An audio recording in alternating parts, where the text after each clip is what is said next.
I'd like to call this meeting of the Prince William County School Board to order. A motion is in order for the approval of the meeting agenda. Ms. Vice Chair Zargarpur. Thank you, Dr. Lateef. I move that the Prince William County School Board approve the meeting agenda as recommended. Mr. Chairman. Second, Ms. Williams. Any discussion? Please vote. All in favor, aye. Aye. Any opposed? Okay. Any abstentions? No. All in. Looks like it passed unanimously. One absent. Well, right. Moving on to the motion to enter closed session. Motion is in order. Ms. Zargarpur. Thank you, Dr. Lateef. I move that pursuant to Section 2.2-3711 and 2.2-3712 of the Code of Virginia, that the Prince William County School Board enter closed session for the following reasons. 1, to discuss with staff the appointment, transfer, release, assignment, and promotion of specific officers and employees pursuant to Virginia Code Section 2.2-3711A1. 2, to discuss with Division Counsel and staff actual or probable litigation and specific legal matters involving staff and students pursuant to Virginia Code Section 2.2-3711A7. And 3, to discuss and receive briefings by staff members related to the security of school facilities, the safety of persons using such facilities, and actions taken to respond to such matters where a discussion in an open meeting would jeopardize the security of such facilities pursuant to Virginia Code Section 2.2-3711A19. Do I have a second? Mr. Chairman. Williams. I second. Any discussion? Okay, all in favor? Aye. Any opposed? Okay, no opposition, no abstentions, motion passes. And at this point, the Prince William County School Board will now enter closed session and return in approximately 1 hour.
Prince William County School Board is now returning to open session from closed session. We will first have closed session certification. A motion is in order. Vice Chair Zargarpur. Mr. Chairman, I move that pursuant to Section Code 2.2-3712 of the Code of Virginia, the closed session of the Prince William County School Board meeting of May 1, 2024 be certified by adopting the following resolution. Now, therefore, be it resolved that the Prince William County School Board hereby certifies that, to the best of each member's knowledge, 1, only public business matters lawfully exempted from open meeting requirements were discussed in the closed meeting to which this certification resolution applies, and 2, only such public business matters as were identified in the motion convening the closed meeting were heard and discussed or considered by the school board. Do I have a second? Mr. Chairman. Ms. Williams. I second. Any discussion? Please vote.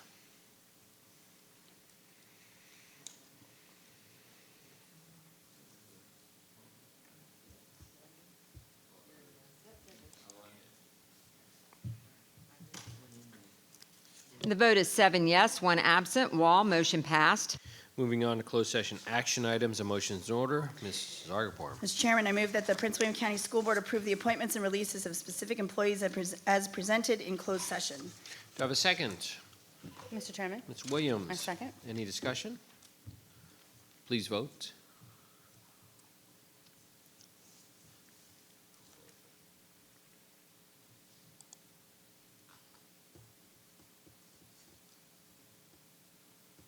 The vote is 7 yes, 1 absent. Wall, motion passed.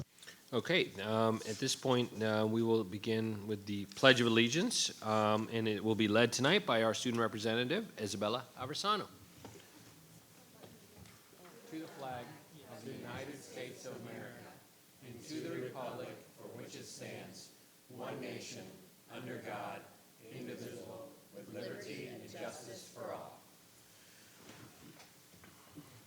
Okay, thank you. Moving on to our Thriving Futures Focus. Thriving Futures Focus is an opportunity to highlight the exemplary work being accomplished in our schools that fulfill our vision that every student will graduate with the knowledge, skills, and habits of mind to create a thriving future for themselves and their community. We dedicate this time during our meetings to recognizing students, staff members, and schools that have earned an honor or award at the state or national level.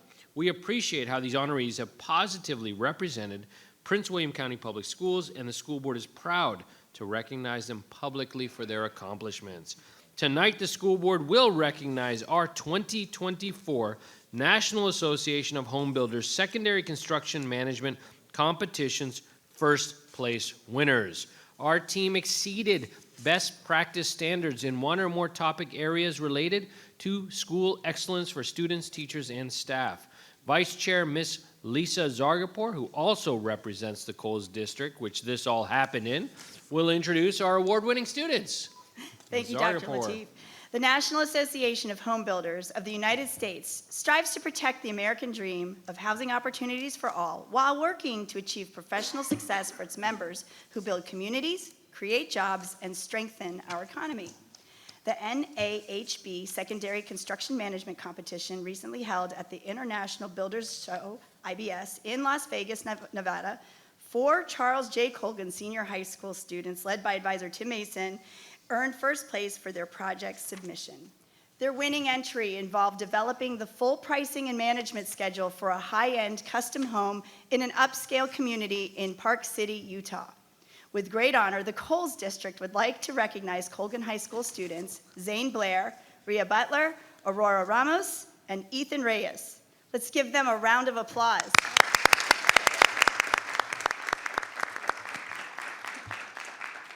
And representing Colgan tonight is Assistant Principal Chad Cavender. Additional honor goes to Rhea and Aurora, both recognized as outstanding students. This is significant because Colgan was the only school with 2 students to receive this recognition and only one of 3 high schools to be recognized. The Coles District would also like to acknowledge the founding faculty member and longtime advisor of the Colgan NAHB student chapter, Tim Mason. Mr. Mason, would you care to share a few words about these remarkable students and Colgan NAHB student chapter's journey? Good evening, Chair Lateef and esteemed members of the board. Not a lot to add to that, except that I do want to thank you for your time, and I sincerely thank you for recognizing and celebrating these deserving achievements of these remarkable group of students. Thank you.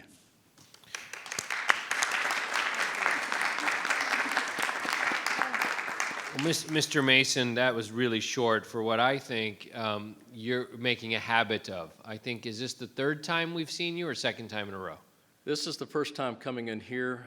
Colgan has been recognized the 3rd time. We were Rookies of the Year in 2020, and we were 3rd place in 2022. Nationally? Nationally. 3rd place nationally. And this year you were first place nationally, correct?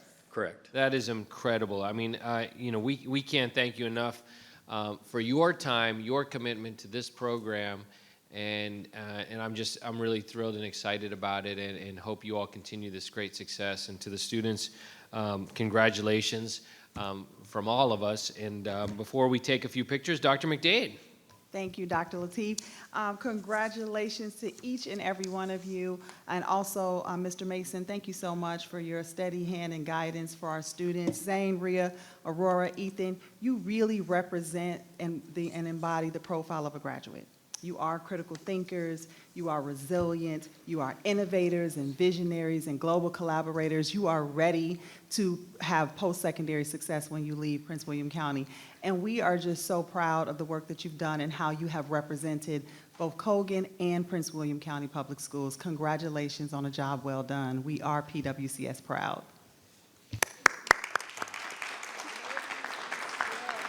Thank you, Dr. McDade. Would the teachers, families, and friends who help support these students please rise in recognition of your hard work in ensuring our students' thriving futures? Will the parents please stand, and families and teachers back there? Woo! Let's give them a great round of applause. I know this wasn't easy. They had to go, I think, was it terrible place, Las Vegas? Las Vegas. Right. And they achieved, and I think, am I correct, Mr. Mason? Mr. Mason used to teach at Colgan, but now you've moved over to working for the county? Correct. Is that correct? But you still work with our students? Yes, I do. We can't thank you enough for your dedication and commitment for the students and to the school and to the school division, and your enthusiasm for this, and to all you students who worked so hard. We can't thank you enough. So at this time, I think we'll break for a picture, correct? All right, we'll meet up front, everybody.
Okay, excellent. Well, thank you all very much. It's always my favorite part of the evening.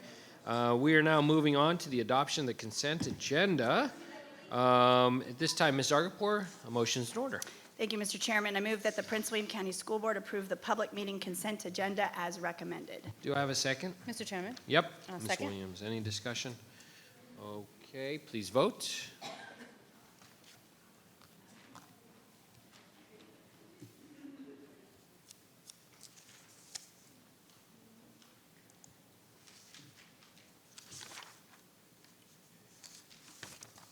The vote is 7 yes, 1 absent. Wall, motion passed. Okay, at this time, we're moving on to 1201, approval of acknowledgements and recognitions. Mr. Chairman, I move that the Prince William County School Board approve the acknowledgements and recognitions as recommended. Do I have a second? Mr. Chairman? Ms. Williams? I'd like to second. Any discussion? Ms., okay. Any second? Great. Please vote. This up.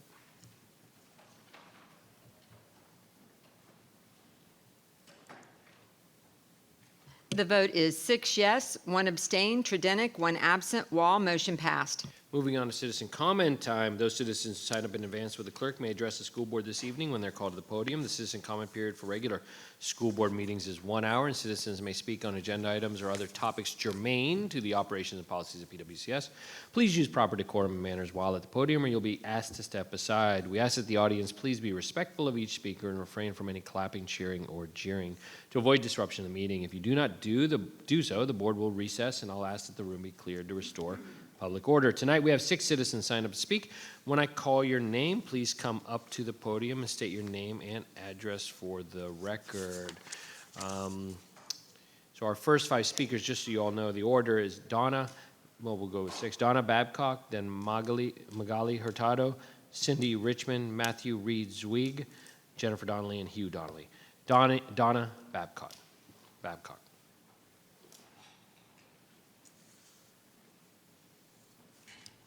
Are we on? Okay. Good evening, everyone, school board members and Dr. McDade. I'm standing before you tonight to gain your assistance and insight in understanding why we, as a school system, have discontinued using the Prince William County Code of Behavior Procedure Manual. As an instructional leader in Prince William County, I am truly baffled and lack an understanding as to why the manual even exists. I have read it cover to cover, and many staff have worked hours and hours, including our legal department and you.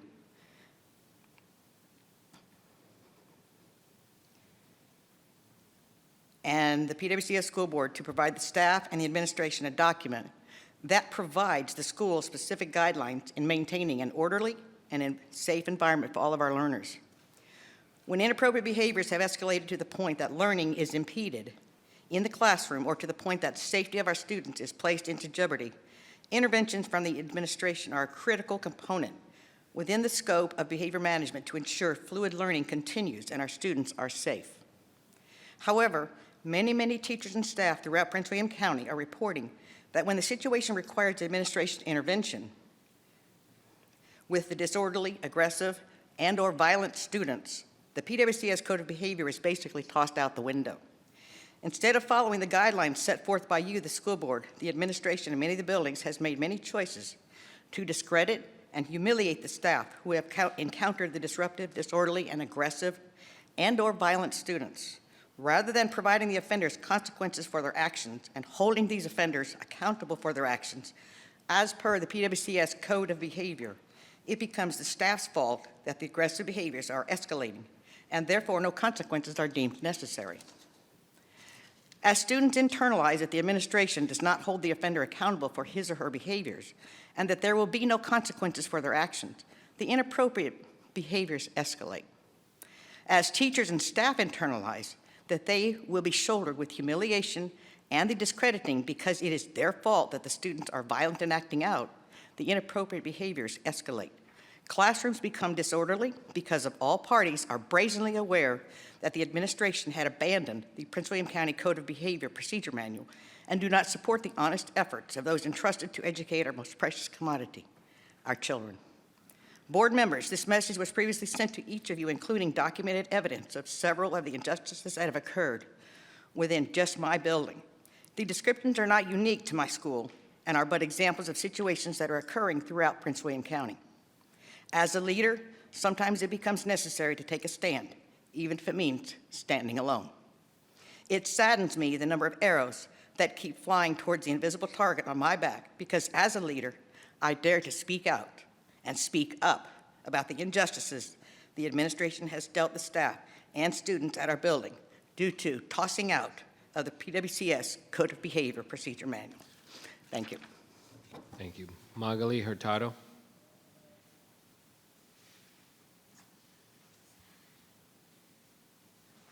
Good evening. My name is Magali Hurtado. My address is on file with the clerk, and I'm an Occoquan District resident and mom of 2 Prince William County students. I was looking at the updates to the Code of Behavior and would like to ask that you review edits on the chart lists are listed as all pages 44 and 46. When you define harassment and bullying, the new definitions say to include victims of a group protected from discrimination. How about everyone not on those protected categories? Shouldn't your definition say to include but not limited to these categories? I assume kids who are not part of any minority are also bullied and harassed, and the way the new code is written seems to omit them from this protection. I'm sure that is not your intent.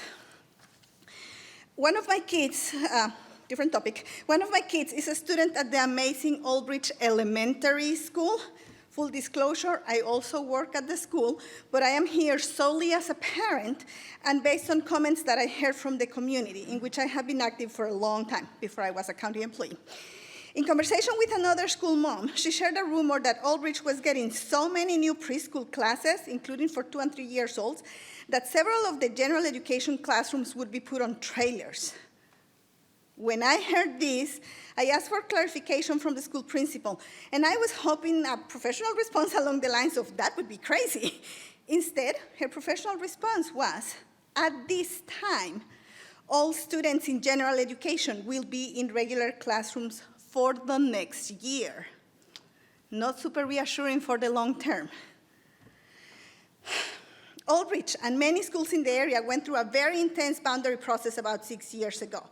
And just because the current administration wasn't here, it doesn't mean it didn't happen. Many of you were here, and we lived through it. We made it through, and it was hard, but we achieved the goal to remove trailers from all of our elementary schools in the eastern side of the county. It seems like the current agenda is to ignore and disregard everything that was done in previous years. A new high school planned for years, scratch that, delay it some more, and let's do something else instead. No trailers in elementary schools on the eastern side of the county? Great, but not anymore. So it's like we're destroying prior achievements to push through and check boxes at the expense of the current students that everyone says they care about. As a parent and member of the community, I want to invite Aldrich Elementary parents to stay involved. My experience tells me these rumors always carry some truth. This administration has been particularly good at trying to sneak changes without community input, like when they tried to change our bell times, and they were forced to revert them after they were announced because of community reaction. So, thank you, that's all. Cindy Richmond?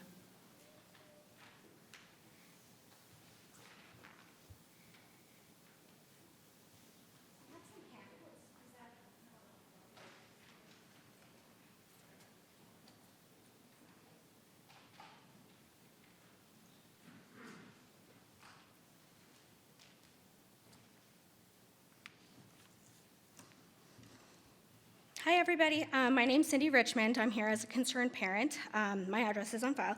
Thanks for allowing me to speak tonight.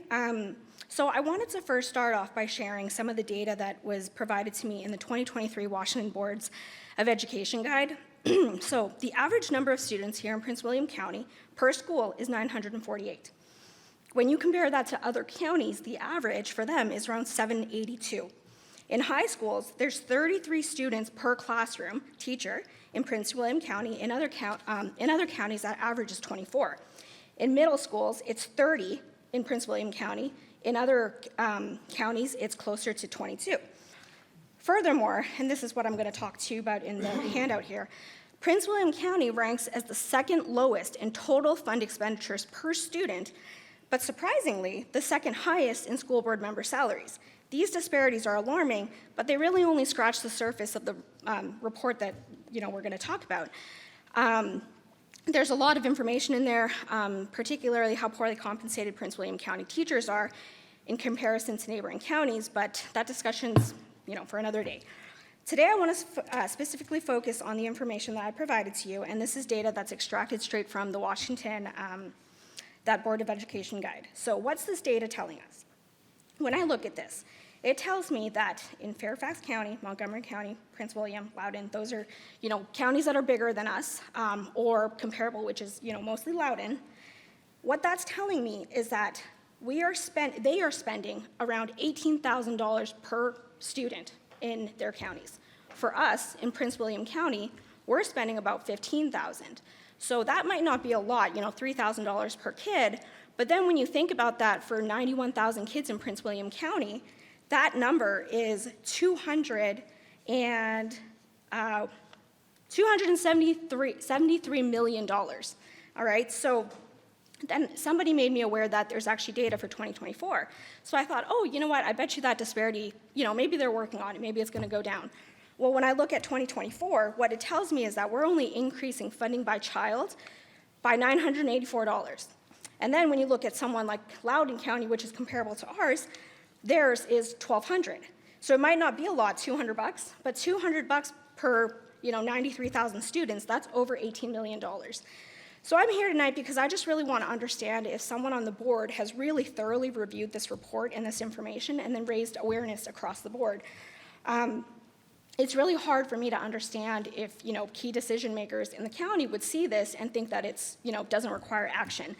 I think it's essential for the community to understand what the school board's doing with this information, because I feel like we can't continue to have meetings like this without, addressing why this data is specifically saying Thank you, that. Ms. Richmond. All right, thank you very much. Thank you. Matthew Reed Zweig. Matthew Reed Zweig. Okay. Jennifer Donnelly.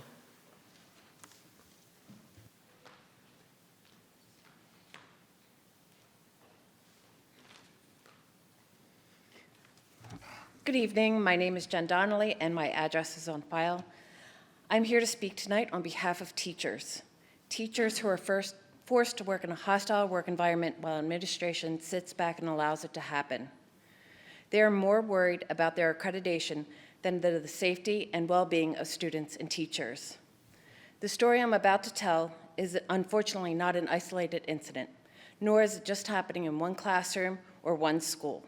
It's happening in all classrooms everywhere, all in the name of restorative practices. The teacher I spoke to told me about an extremely aggressive and violent child in their school. The child had bitten, clawed, scratched, headbutted, kicked, bruised, and even broke one teacher's nose. The student has rarely been sent home for any of this, including when he broke the teacher's nose. This child is attacking fellow students from kindergarten through second grade. The parents refuse to allow the child to be placed in another school, and the administrators allow that child to come back to school day after day. The child is learning at an early age that there are no consequences to their actions. I know that all of you are either parents or grandparents, and would you allow your child to get away with punching another child or a teacher in the nose? I can say that you wouldn't. The more you push these problems along, the bigger the issues get. The current iteration of the Code of Behavior is full of contradictions and loopholes to ensure that the number of suspensions and expulsions are reduced so that our schools look better. How will those accreditations look when our county is on the national news for an unthinkable tragedy that was allowed to happen under your watch because you didn't want to enforce consequences? In one breath, under Policy 747, you say that the school board has a policy in place to enforce and coordinate the school division's efforts to provide a safe school environment conducive to teaching and learning. Where was this policy when the teacher was punched in the face? Where is formulating and implementing school rules when kids are kicking and cursing at teachers?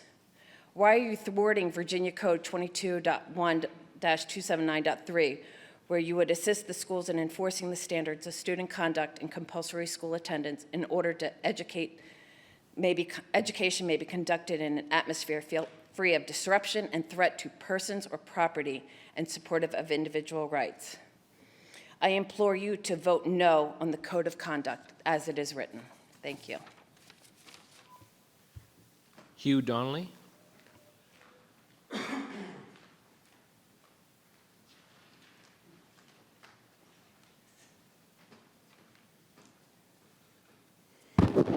My name is Hugh Donnelly. My information is on file. I want to talk to you about an incident that just recently happened at Marsteller School. As you know, my wife and I are involved with the parents' rights groups, Moms for Liberty. So we are contacted by students, teachers, and parents all the time about incidences.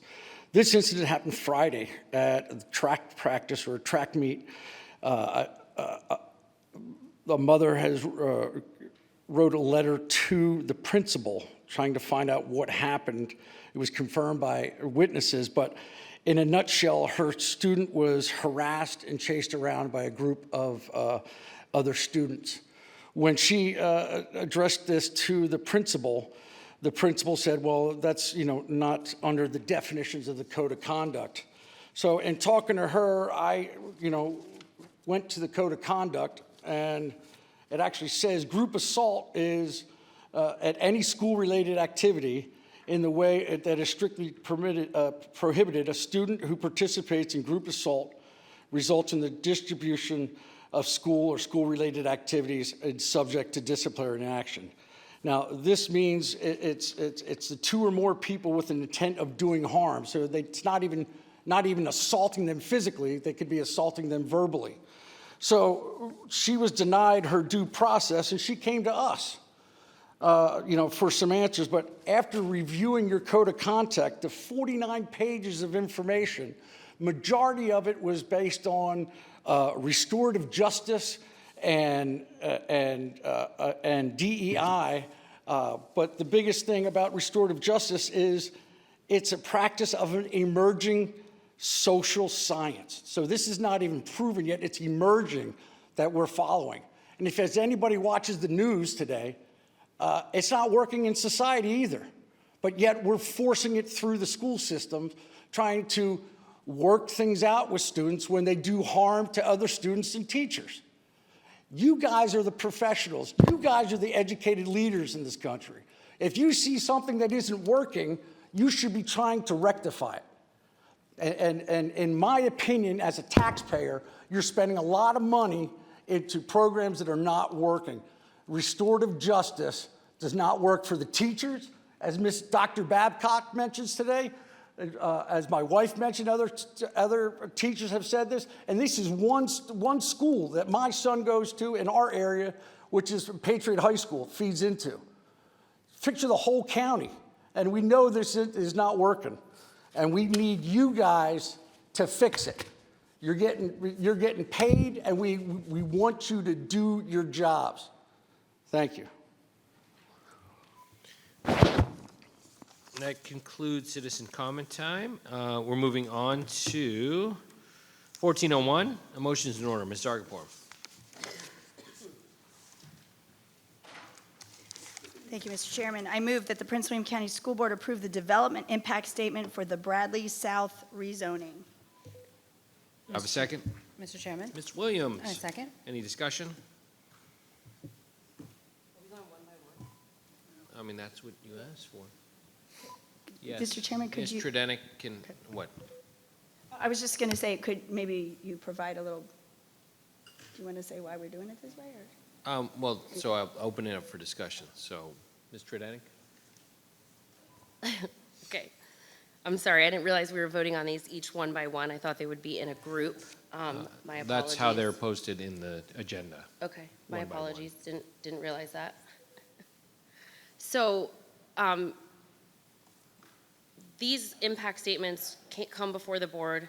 They normally have we vote to accept or deny the project, saying we recommend approval or denial to the BOCS, and it goes to the BOCS for them to look at. We are now removing that statement from these development impact statements, but we have left them on the agenda. Therefore, I asked them to be separated out of consent because I'm not sure why we're voting on them if that statement is not there.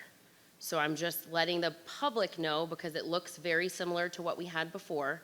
It does not have that statement on it anymore. I think we should either make the statement or not, but not put this out there with nothing on it. And that's why I asked for these to be separated out. That's all.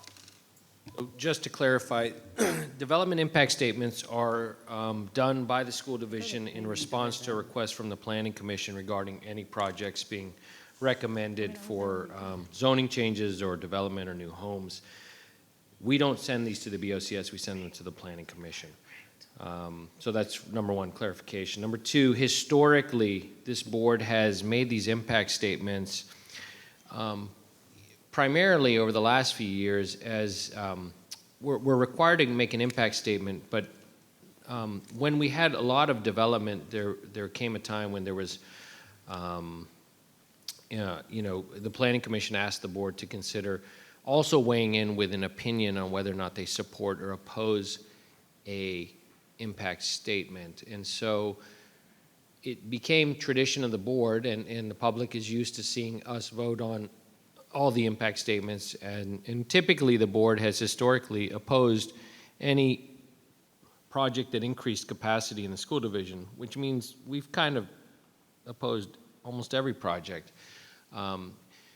Then what happened was the laws changed a couple years ago for proffer laws down at the General Assembly. It used to be that the Planning Commission and the BOCS could then take our impact statements and use them to ask for proffers. The laws have changed. I'm not as clear on the proffer laws as I used to be, but they have limited the extent to which jurisdictions can demand proffers or mitigations from developers regarding impacts on the community, whether it's road construction, whether it's adding seats to schools or giving schools property. So we've also looked at this and said that, the Planning Commission and talking to BOCS members, they felt that, if we continue to have these oppose or support statements, it becomes more difficult to, within the limited framework they have currently of asking for proffers, makes it a little bit more difficult. So because they're just impact statements, many members on the board have come and said, we should just go ahead and approve the impact statement as the statement that says, what does it do to student population and how does it impact the school? And does not require a statement from the board to support or oppose them. And so this is just impact data points for the Planning Commission to do their job, where they make the recommendations to support or oppose projects. But we provide them all the data possible. And so at some point, this, as Ms. Tredenick pointed out, this can become something that becomes staff to staff. But because the school board is used to doing this and the public is used to seeing us put every project up, I think as we change the way we do things in relation to the new laws that come out of Richmond and the new posture that the BOCS and the planning commissions are taking on looking at different projects and what they ask of us, I think it makes sense for us tonight to at least vote on them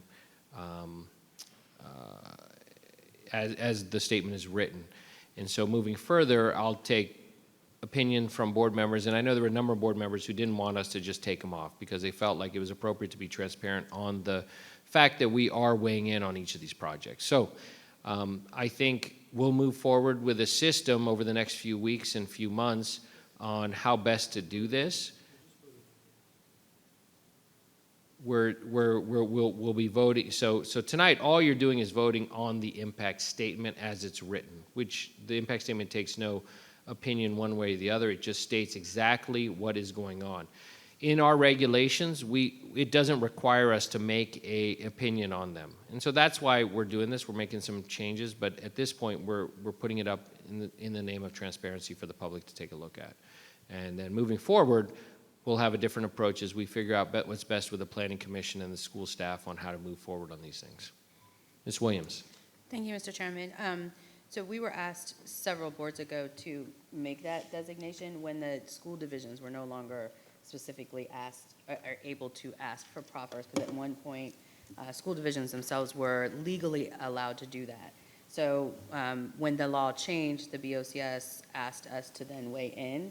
That was also around the time that we worked more collaboratively with the BOCS and the planning office to ensure that our development impact statement was part of the packet that they get from the planning office, the board members themselves, and it was also sort of like a way for them to know exactly how the development was going to impact the school division. But as you were saying too, the proffer laws have since changed as well, so they're limited in their abilities on what they can ask for. To me, I feel like this new impact statement is the same information minus our approval or disapproval, which is just a short summary. It doesn't really change the impact statement itself because we're still saying if it's going to be, the development is going to make our schools overcrowded, or if we're not going to have enough resources, the information is still there. I am 50-50 myself about whether or not we continue to include it on the agenda, but I do know that it won't disappear. It will still be publicly available to anyone who would like the information and how the particular project may impact that magisterial district. And it'll still be included in the information that gets sent to the planning department and available for review for the BOCS. But in the past 2 board cycles, our development impact statement has not really garnished the division. A lot of flow-through proffers where the BOCS is then rewarded a proffer by a developer, and then they in turn provide funding or land or something of that nature to the school division due to the development being made. I'd also like people to understand too with these, a lot of times there's confusion when it comes to new developments, that you can get a development approved by the BOCS in 2024, it may not even be built until 2029, 2030, maybe 2025. Belmont Bay is a good example. The development was approved years and years ago. They've started twice on building and adding houses. So I think that anyone who's interested in seeing how developments are done from start to finish and the impact that it's made on the school division, I would highly encourage you to reach out to the planning office and to your supervisor to get a more in-depth look. What I will say is that I am very excited by the continued collaboration between our division and the BOCS and planning department. As someone who served on a committee years ago to help bring that together, I think that it only continues to improve, and as long as we're able to maintain that open line of communication and provide this statement, I think we're still providing the necessary information to the planning office and to our citizens at large who are interested in learning more. So thank you. Thank you, Ms. Williams. Mr. Wilk? Hey, sir, I just have kind of a quick kind of point of order or a question. So by voting yes, I'm basically acknowledging that this is occurring? Basically, you're essentially approving this as the statement that goes to the BOCS for now, yes. The Planning Commission. Yeah, You're so- a quick learner, Mr. I'm Downing. sorry, I'm supposed to ask the attorney. Quick. That's Yes, right. So the sorry, recommended parliamentary. action, the recommended action on the agenda item is that the Prince William County School Board approve the impact statement as presented. And You're as just presented, approving it it. does not contain a for or against That's right. statement, which we've removed. And anybody who's interested, there's a school board regulation that sets out the kind of, essentially the data elements that go into the impact statement. So what you're verifying is we have prepared a statement that contains those data elements, such as enrollment increases, population impacts on the division's schools. Ms. Trudeni. Thanks. I just feel the need to also say that while I appreciate being educated by my fellow board members, these do go to the BOCS after they go to the Planning Commission. I do work for one of the Board of County Supervisors, so this does come across our desks when we're reviewing all of these cases, just to be clear, everyone. Thank you. Fair enough. Okay, if there's no objection, I'm going to ask that the board take all of these in one vote. Does anyone have any objection? So the motion would now be redone as, I would ask that the board, we do have a motion on the board. All right, so let's vote on 1401. Please vote on 1401. Put that one up. That motion's, please vote. Okay. The vote is 6 yes, 1 no, Tredenick, 1 absent, Wall. Motion passed on Okay. 14.01. So I'm going to make a motion that we take 1402 through 1407 all in one. We combine all those. If there's no objection from the board, let's take that as one vote. Okay, so all in favor of... Yeah, do I have a second? Ms. Williams, second. Okay, and when I said that if there's no objection, I was kind of implicit in that, but no worries. You know, I know we're splitting hairs over here. Fine. All in favor of taking 14.02 to 14.07 and approving those as written, please say aye, or how about raise your hand? That's great. Okay, and then any noes? Did you get a no over there? Okay, and then any abstentions? No abstentions. Okay, we have our non-voting member abstaining. Excellent, very good. And then we will then, and Wall is missing. So Okay. that would be, 14.02 through 14.07, the motion passed with 6 yes, 1 no, Tredenick, and 1 absent, Wall. Right. Okay. So that's done. We are now moving on to 15.01, I think, and that will be code of behavior. Is that correct? Mr. Chairman? Yeah. Is there any way that we can allow our student representative to go ahead of this presentation? I know it's her last month of school, and in case anything were to go long tonight, she has the ability to go home and get some rest and study and do all of that. Is there a way we can allow her to go before this presentation? I can wait. I appreciate that, but I don't want to throw y'all off or anything. I like hanging out with you guys. Okay. Right. Thank you, though. Right. No, I appreciate that, Ms. Aversano. I think, when the students sign up, they typically do sign up to try to be here for the whole meeting. And student code of conduct, I actually you know, I mean, the next discussion is as pertinent as any to the student representative, so I would love to have her here for this as well. So I think there's no better point in the year to have our student representative weigh in on the code than on the code of behavior. So at this point, we will go to 1501. This is our new proposed 2024 code of behavior information. We have Ms. Denise Hebner here. And Dr. McDade, do you want to introduce it? Sure, thank you, Dr. Lateef. As you know, we work to continually improve the code of behavior, and we update the code of behavior annually. And this evening, you will learn about updates for the 24-25 school year. I do have present tonight our Associate Superintendent for Student Services and Post-Secondary Success, Ms. Denise Hebner, and she will be presenting on the updates to the upcoming school year code of behavior. All right, thank you. Good evening, Dr. Lateef, members of the school board, and Dr. McDade. I do have our proposed revisions for the 24-25 school year of the code of behavior. And so I would like to just note that all the work that we do in the division is grounded in our strategic plan. So the work of the code of behavior is no exception. The goal is to provide a positive and safe environment that allows all students to access quality instruction. It's a welcoming, supportive, and learning environment that manages behavior through a partnership with families. And in organizational coherence, our work and our focus this year is really looking for implementation consistency, and that is gained through a common understanding of expectations by not just our staff, but our students as well. So as you all know or are familiar with, under our code, the school board does approve our code of behavior. There's several reasons that that authority is delegated to our code of behavior. It does allow flexibility for the local needs of the division. So each school division does have unique needs, demographics, and challenges. The school board allows to listen to stakeholders, gather feedback, and get input on that, which makes it unique to our division.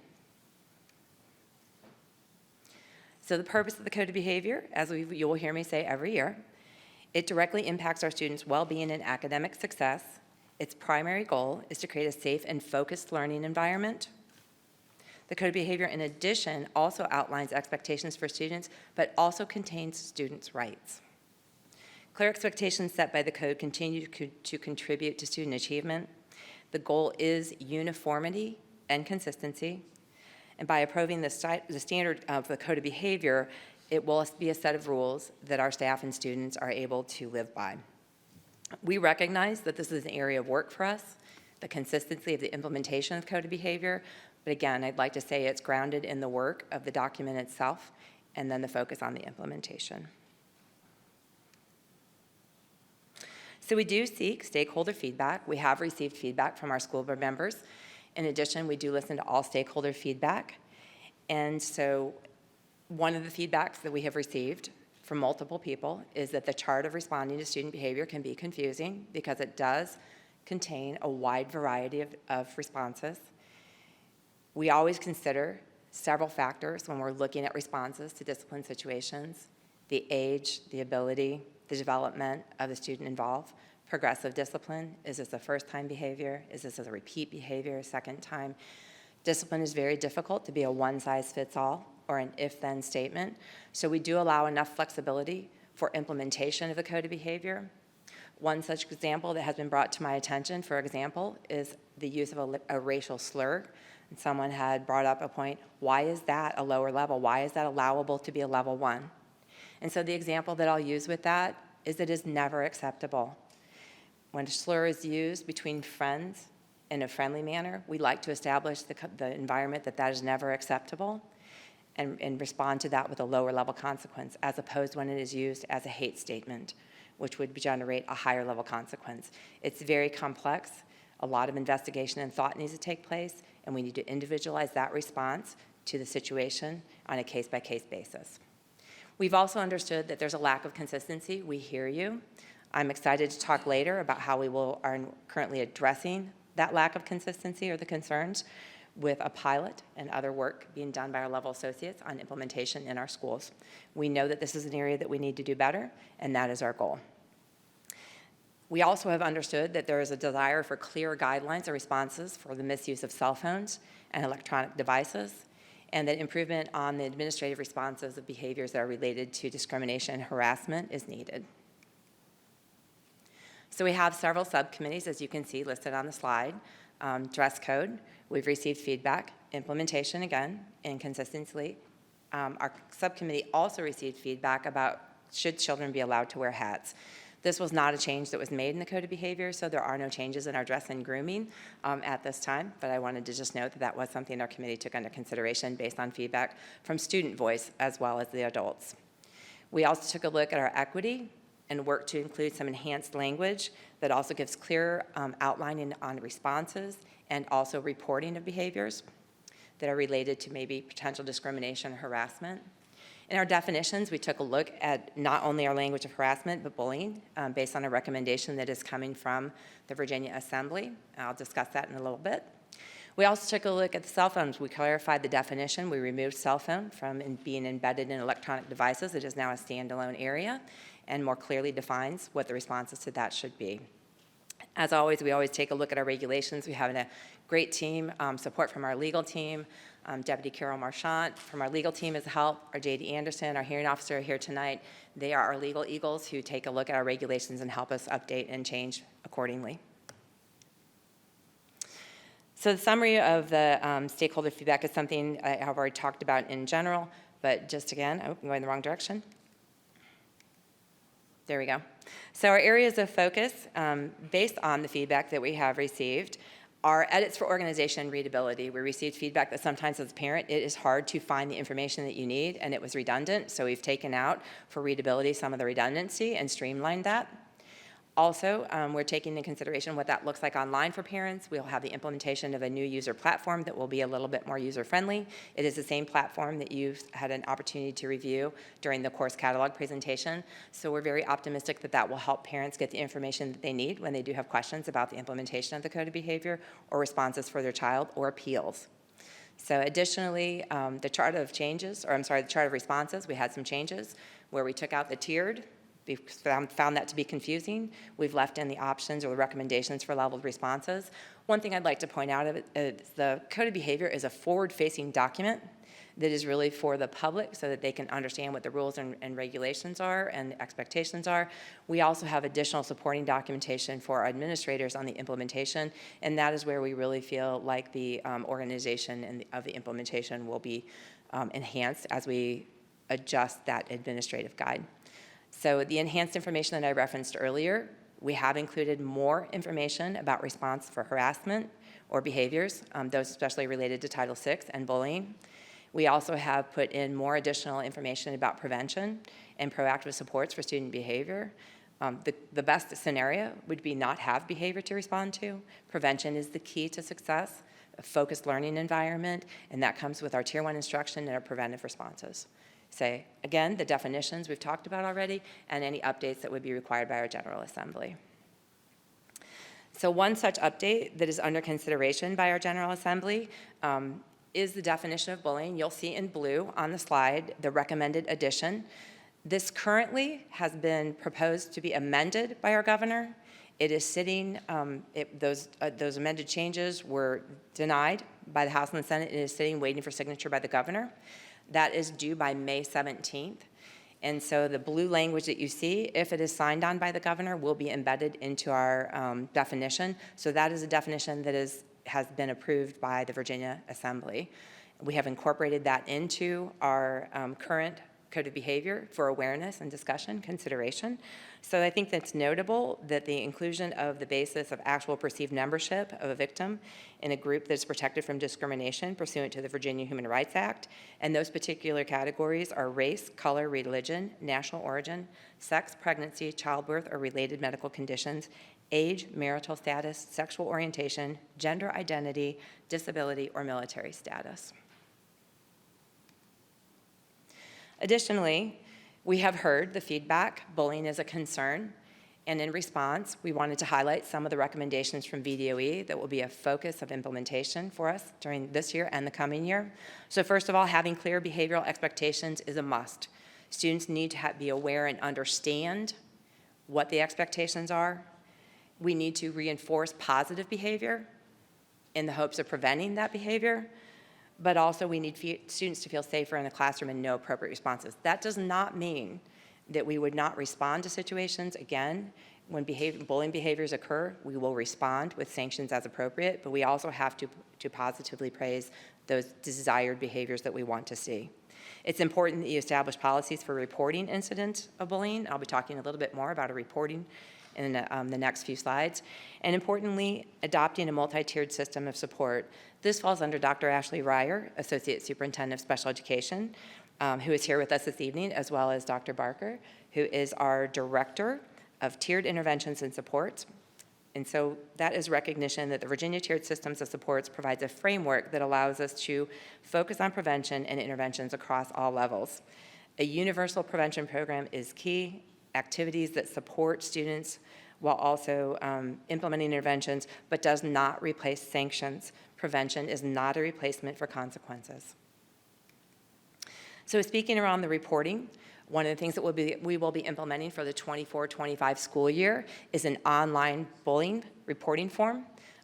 This is an option that has not been available in the past. We hope that this allows greater access for our stakeholders. This is not the only way that bullying can be reported. Schools are expected to act on any report of bullying, whether it be written, verbal, and taking into consideration the child's ability to report that.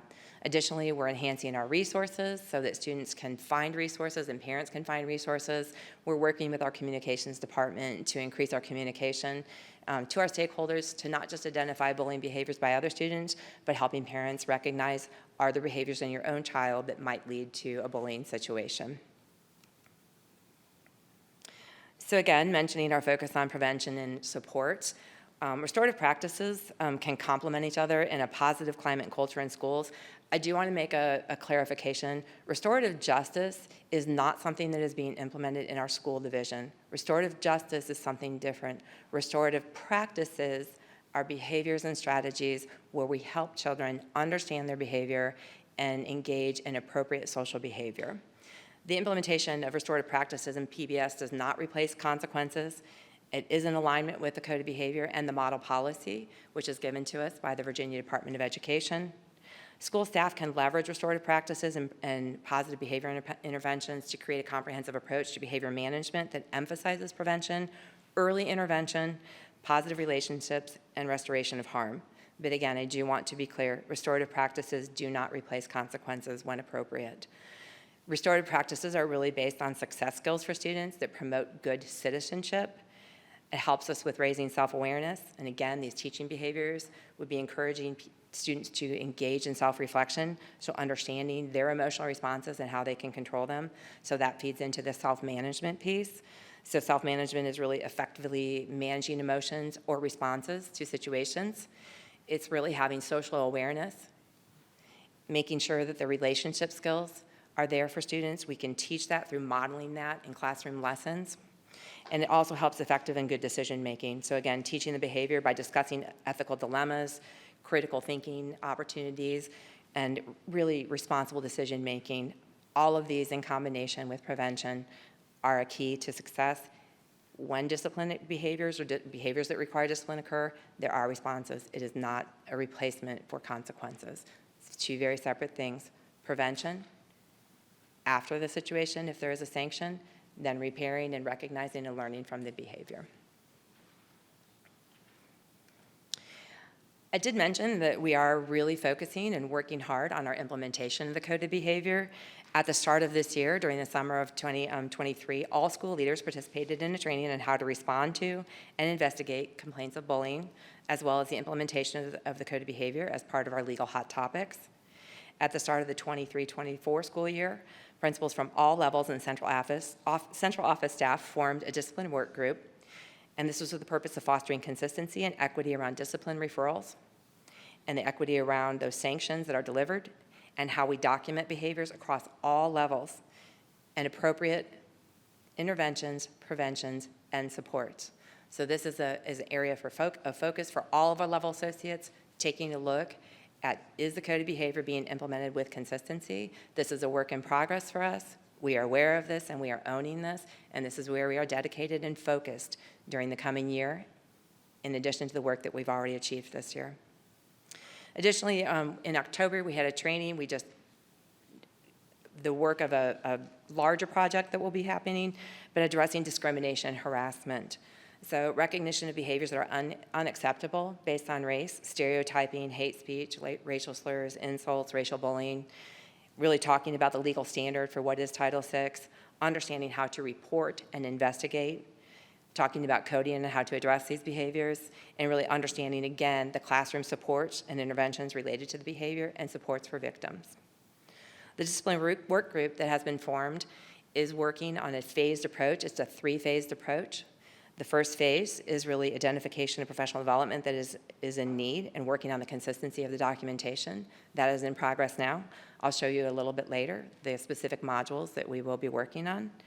The second phase would be the implementation of the professional development and expanding on common expectations, data review, and feedback from school staff.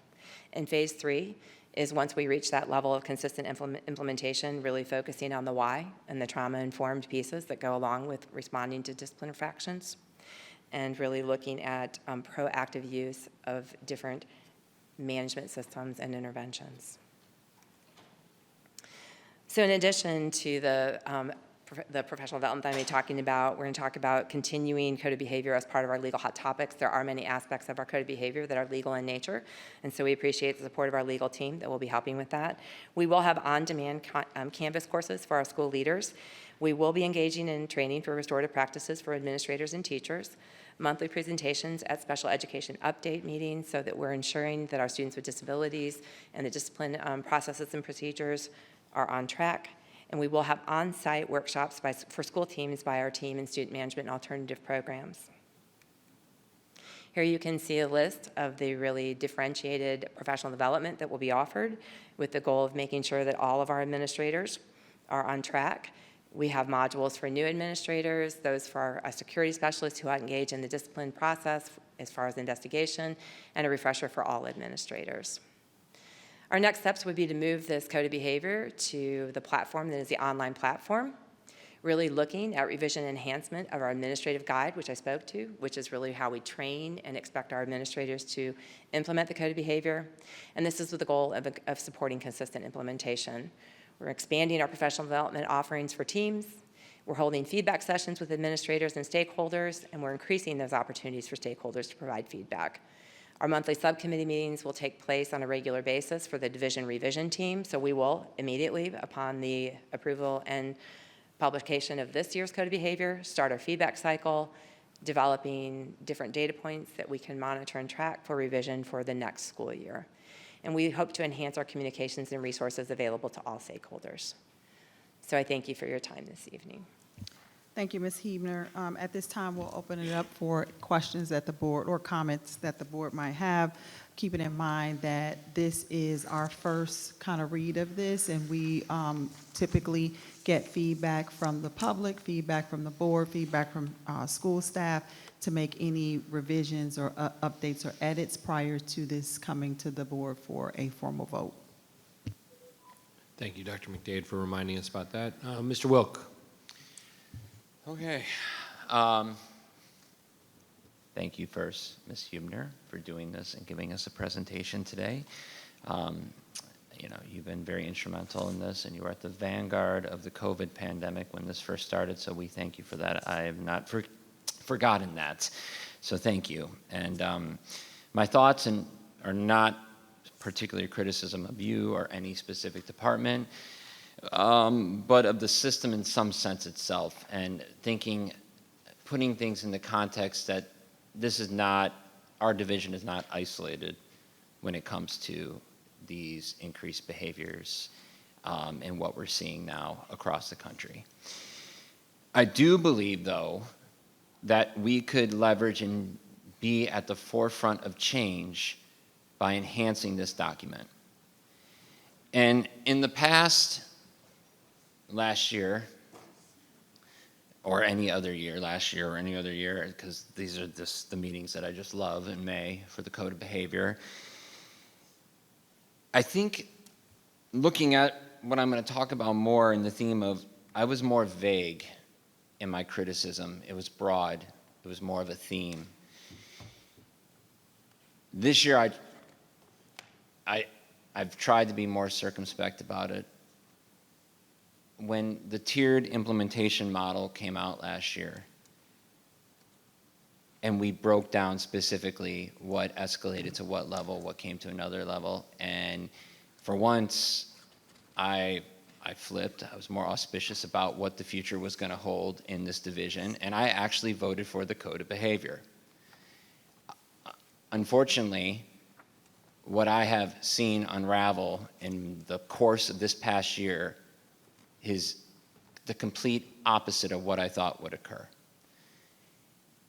And so my thoughts and what I'm going to speak about for the remaining time, I'm channeling the volumes of emails and phone calls from parents and staff and teachers that I've dealt with this year. I've taken their calls, I've sat at Panera Bread, I've listened to these stories. And to my chagrin, I don't feel like things are being resolved. And I feel helpless as a board member that I can't be there or do what I need to do for the people. And so tonight is my chance to advocate for some changes. Whether it passes or not, I can do the best that I can do in my capacity as a single board member of a collective body.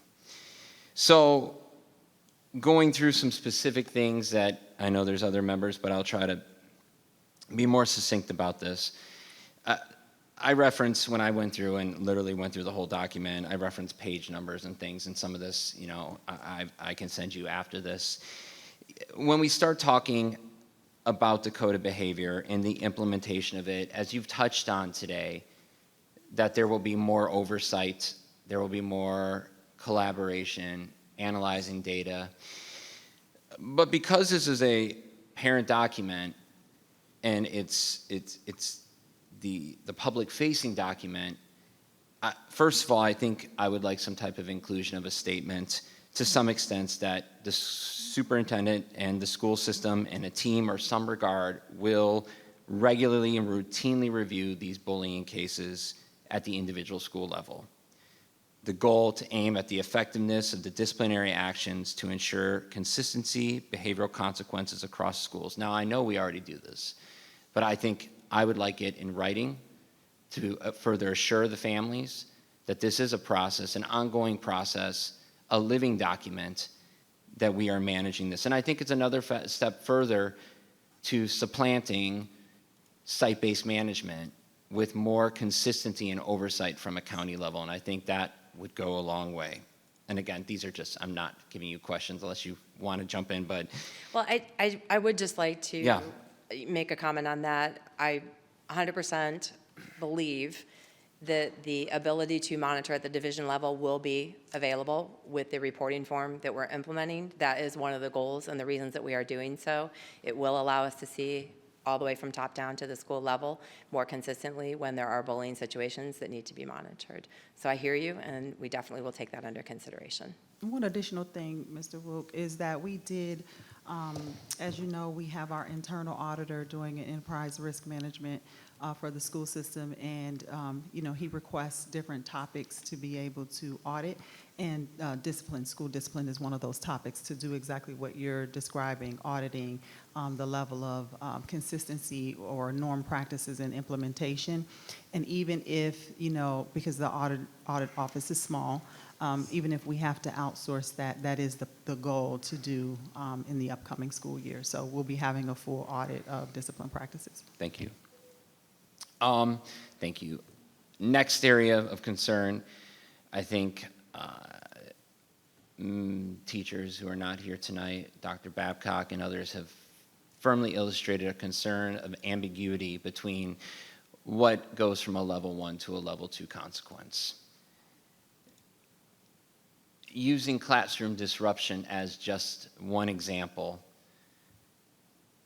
how many times does the same student have to disrupt class before it moves to a level 2? And this, again, is not for you to give me a number on the spot. This is me more or less speaking rhetorically in some sense and going to where I want to go. This, I feel like this language and this structure is ambiguous, and it leads to like this nebulous of understanding, not only from a parent side, but a student side, but from a building administrator side. Because how many times does it occur? It's not going to be the same. People we're humans, and people have different, beliefs, perceptions of things and stuff like that, leading to inconsistencies across buildings. And so for me, I'll just say it, I want a firm number. I want a firm number on how many times, because what I'm hearing from my principals is they are under the gun because, figuratively, they are under the gun because parents want to know, well, why did you do this time? Or why did you do this time or that time? There's no consistency. And I feel like we're not backing them up. And yeah, one might say, okay, it could be a cop-out that, the principal can put it back on the board or the school system and say, well, I don't know, there's no guidelines. But I feel like that is our job, to establish the specific, clear, concrete guidelines on, using the example again, just of one of many, of classroom disruption. Because it is a problem. Across the board, and I don't know, what my colleagues will reiterate, but especially with our educators, you have students that are continually left in class, disrupting the learning environment for other students. You have some maybe getting referrals more than others. You have some buildings that aren't processing referrals for weeks at a time. So this is a huge problem for me where it comes to the ambiguity of what goes from a level 1, which again, I'm all for, again, tiered intervention, having, the engagement, the collaboration with the student, the family, but at a certain point, something's got to give. And that lack of consistency is, I think, a huge problem across the division. I've said this at our meeting. I believe it should be a uniform policy to have in-school suspension as an option for every building. It should not be site-based management. It adds another level of behavior. If my colleagues and everyone is concerned, and I know we are, about kids being removed with exclusionary practices or outside of a building, I believe every building, so when we're on, I'm using page 54 that explains the difference between short-term and long-term suspension, I want in-school suspension listed. And again, these are just me, so again, this is what I would like. I think it needs to be an option because I think it could be a deterrent and hopefully curtail some behaviors. I think with some kids, it's not a punishment if they're sent home. But it sure would be if they had to make up all those NHIs and sit in a room for 7 hours.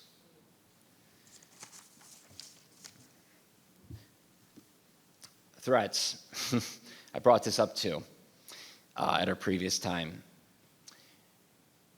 Although we know internally from the processing side for the training and our staff and the whole, what we do as a system, when these threat assessments are undertaken by a collaboration of groups, law enforcement, school security, whatever, I get it. Nothing against the threat assessment necessarily. My problem is I've heard of numerous cases where something may not be deemed a threat, yet the act in itself, in my opinion, was horrific in nature. And because it wasn't deemed as a threat, the consequences aren't there. The student is back in the building right away the next day because it didn't fall under the guidelines of a threat assessment. And I know we talked about this, and the training on the back end doesn't, preclude adding additional disciplinary actions. But I think it's important to have something in that section about specifically outlining that just because the situation may not fall under what is deemed a threat under the threat assessment, the proper disciplinary actions will apply to that specific case. I know it's not on there right now. I know, again, it's something that, this is, you referenced to me that this is something our division leaders, our principals know, but I think it needs to be in there as clear guidance for the families, for the students, as a public-facing document, because all this stuff that we do with the threats, in my opinion, are superfluous if we're not actually going to punish the perpetrator.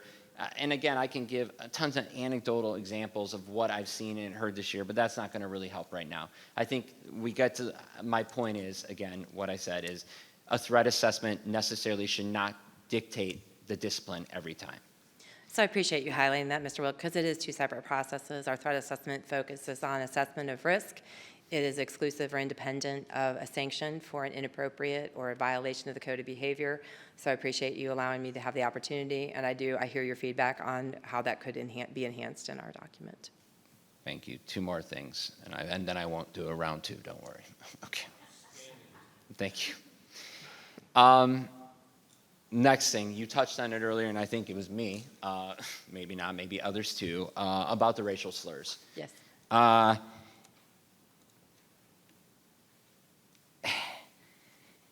During the time that we're living in, where we have anti-Semitic writing in one of our high schools, in one of the restrooms, where I have families telling me all the time, and this is not just 1 or 2 or 3Z, 4Z, this is a large contingent of my families, having their students repeatedly called the N-word, or a student with a different sexuality being called the F-word, repeatedly. I'm sorry, but I, especially at the secondary level, I don't think the first use of a racial slur should be a level 1 discipline. At a secondary level, you should know better than to use that word, whatever we deem as hate or whatever. Again, my opinion, I don't believe, in my opinion, again, that is a level 2. A level 1, starts at a level 1. I either think we reclassify it, and again, I'm just one person on this board, reclassify it or redesignate it, because, again, I feel like we should set the example and say, no, we're not tolerating in our school system, just because society is going all haywire, that a student, especially in the secondary level, can just willy-nilly say that in first time, level 1 is, less severe, let's just say discipline, than any type of suspension. If we add in school, that could be put there as in between 1 day's suspension, out of school suspension. But I can't fathom it. I understand the position that you gave, and I appreciate that. I understand the other side of it, but my position is I do believe it arises immediately to a level 2 versus a level 1. My position on that. So, understood. I assume you're referring to the chart that is located on, well, depending on which copy or version that you have, page 34 through that. So there are a range of behaviors, and I am in agreement that it is never tolerated. It should never be tolerated. So I hear your feedback. And then lastly, for this round, maybe I'll say more. Sorry, Dr. Lateef, but I think this hopefully ends it. Bullying is a huge topic. I mean, it is, our system is saturated with it everywhere. Elementary, middle, high school, wherever. Anywhere in the east, west, central, not really confined to one area in our county. And I understand, looking at what the state says is bullying, and I quote, bullying does not include ordinary teasing, horseplay, argument, or peer conflict. Students who believe they have been subject to bullying are encouraged to report such conduct to a school administration.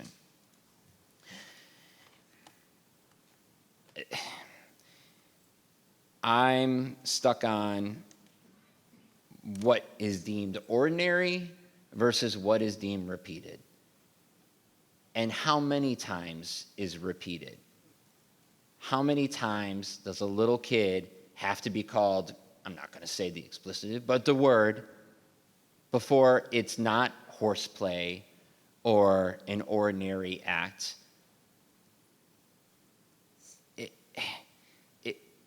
Again, I understand the state is pretty gray in this area, but I don't think that means that we can't set a specific number.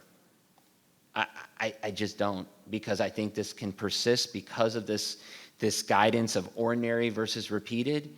It just, again, It's nebulous, it's vague. What does one principal's A interpretation of that versus principal B? How about the same building? Principal A has 3 APs, A1, B1, C1. There's going to be different beliefs on this, and I understand, I appreciate the training that's coming, or more training that's happening in the modules and stuff like that. But unless I believe we have specific infraction numbers, in my opinion, I don't believe we are really going to tackle the issue. And I'll leave it at that. So I thank the board for letting me have my moment, my piece with this, and I yield my time. And just to remind you, Mr. Wilk, feel free, if you have any edits on the book, you have 2 weeks to send any changes or requests through council or to Denise Evener directly as recommendations that you'd like to see in the thing. And we certainly entertain that as we move forward. And then just for clarification, on your point, I think it's a good point, but much of it's in the code for the state. But I do think your question on the specifics of the teasing and all of that, like that becomes much more challenging and subjective. And I know, Ms. Huebner, do you have any thoughts on that? I mean, that is one of those challenging things, as Mr. Wilk points out. The code is not clear. I mean, at what point, and that's a really good question, does what they deem as not bullying become bullying? Right, understood, and I appreciate the passion that you all put and the dedication to reviewing the document, because it is an important document that guides a lot in our division. One answer to that I would say is that the thing that I'm very encouraged by that is different from last year is the amazing work by our level associates with our group, our pilot schools. The voice is everyone's voice. It's not just the principal, it's the teachers, and we're learning a lot from that. There have been several surveys that have been given that's provided really good feedback, anywhere from response time or questions about responses. And so really gaining a better understanding of some of the challenges that our teachers have on the ground floor, and not just understanding them, but actually putting a plan in place to resolve them. So the things that you're asking about and talking about are not for me to answer alone. It's really a group and norming our expectations as a division. What do teachers feel is an appropriate, number or instances, examples? We need to hear their voices. Our administrators need to listen to those voices. We need to listen to our administrators as to what their challenges are. I would very much love everything to be very cut and dry and black and white and disciplined. It is one of the most difficult gray areas, and that's why we take time and care to investigate, to understand each situation and respond individually. But I do understand the importance of getting clear guidelines and parameters so that school teams can implement accordingly. Can I just add something to that? Sure.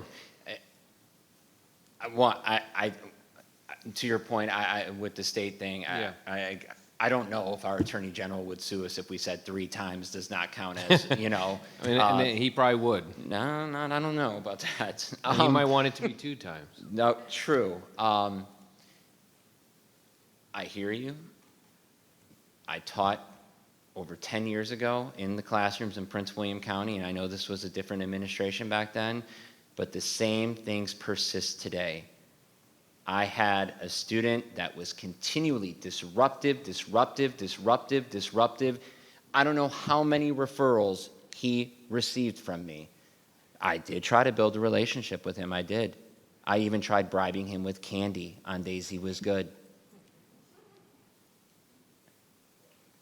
I tried, but it wasn't enforced. My referrals were tossed back. He was put back in my room. I even was recommended by the principal to move the next grade level and teach him the following year. My point is, I just feel like I hear what you're saying about getting the voices and stuff like that. I just feel like it's been a long time, and maybe we have to take more drastic measures. Ms. Williams. Thank you, Dr. Lateef. First, I want to thank you, Ms. Huebner, and everyone, because I know there's a team behind you, as well as our public who weighs in, our students too, who weigh in on this. I like to call it a living document because it does undergo changes repeatedly. And to my fellow board member, Mr. Wilk, I'm glad you're sitting down, because this may be the first time we've served together with 99% of things that you just said I actually agree with. We're usually on opposite sides of the table. Yes, between you and I. I think overall what Mr. Wilk speaks to is a concern that we all hear, and that is really a true understanding of how we implement the code of behavior. Most of us hear one-off stories from a teacher who comes or a family member or a student, and it's hard to piece together those one-offs and then develop a code of behavior that addresses each one, because we all know that everyone is an individual. What I may deem as inappropriate, another family will not. Last year was the first time in 10 years of me serving on the board where I had a parent who said that we weren't disciplining their child enough because they don't have time to do it when they go home. So I recognize that it seems to, or I want to acknowledge that it seems to be the case post-COVID that we have sort of a different breed of students, if you will, a different definition of what is acceptable in society, depending on which generation, what parent you talk to and what generation they come from, what country they may come from, what is normed in their household. I think that that is one of the hardest things, or the most challenging aspects that we face when dealing with the code of behavior, because what I may deem as inappropriate may not be the same. I mean, even in to use my household for an example, my older son and his friends may say the N-word to each other. I am 100% against that. They're adults. I don't allow that in my house. When they step outside the door, I can't do anything about it, but I have a 10-year-old who I express all the time. That is not normal behavior in our house. It is not acceptable. I do not agree with it. Yet I know if I go in the back door, out the back door, and they're all hanging out in the back, and I happen to sneak around, I've heard him say it, had to call him out on it, because in the group that he's hanging out with, that is acceptable. And I think that is a good example of the challenge that we face every day in our school division, depending on the person that we're dealing with and what is and what isn't acceptable. Which brings me to the part I do disagree with Mr. Wilk, and that is when we get into the practice of adding a number. When I hear that, it immediately brings me to the 3 strikes you're out rules, which we know was completely ineffective and actually caused more problems than it was of help. I'm cautioned to say that because there are so many different regulations that we also have to adhere to. Whatever the state says is the definition, is at the base of what we absolutely have to adhere to. So I think that's something that we don't really talk to our parents about a lot. Over the past 2 years, I've heard a lot of parents and guardians come to us and say, well, why don't you do it like this? You're the schools. And they're missing the component, which tells me that we're not doing a good enough job of saying we have a code of behavior, but within there are layers that we are required to have because our governor said it, signed a bill and made it law. Our county codes, there are other additional policies and layers that we don't have any say-so within as a school division as to what the language is, the verbiage, or how we're going to implement it. Which is why I'm always encouraging people to reach out to their General Assembly members. I also hear from our public and from families, which is something we don't speak to a lot, and we heard a lot this year about teacher assaults and things of that nature. In my own personal discovery, it's often children who fall under the umbrella of special education and are in self-contained classrooms or something very similar, or maybe they're a student that spends some time in general education and other times in more dedicated special education classrooms. I was wondering if you could speak to the disciplinary process and how it differs a little bit for special education students versus general education students, and with acknowledging that it's still not a blanket layer of discipline, but we don't really address that, and I think that's become a major issue. A lot of our public will hear someone come up and say, a teacher's been punched in the nose, and later I'll go speak to the teacher, and the teacher, oh yes, because I work in a self-contained classroom. And I don't think that there's a lot of acknowledgement about that, so if we could just, for our own education and the public's, hear a little bit more about how the special education layer impacts discipline. Sure, absolutely. I will allow Dr. Ryer, who's our Associate Superintendent for Special Education, speak to that. Thank you. Absolutely, Ms. Williams. So once again, there's sort of a twofold approach. One is the prevention, and then there's the response of when our students with disabilities do have behaviors that interfere with the learning environment.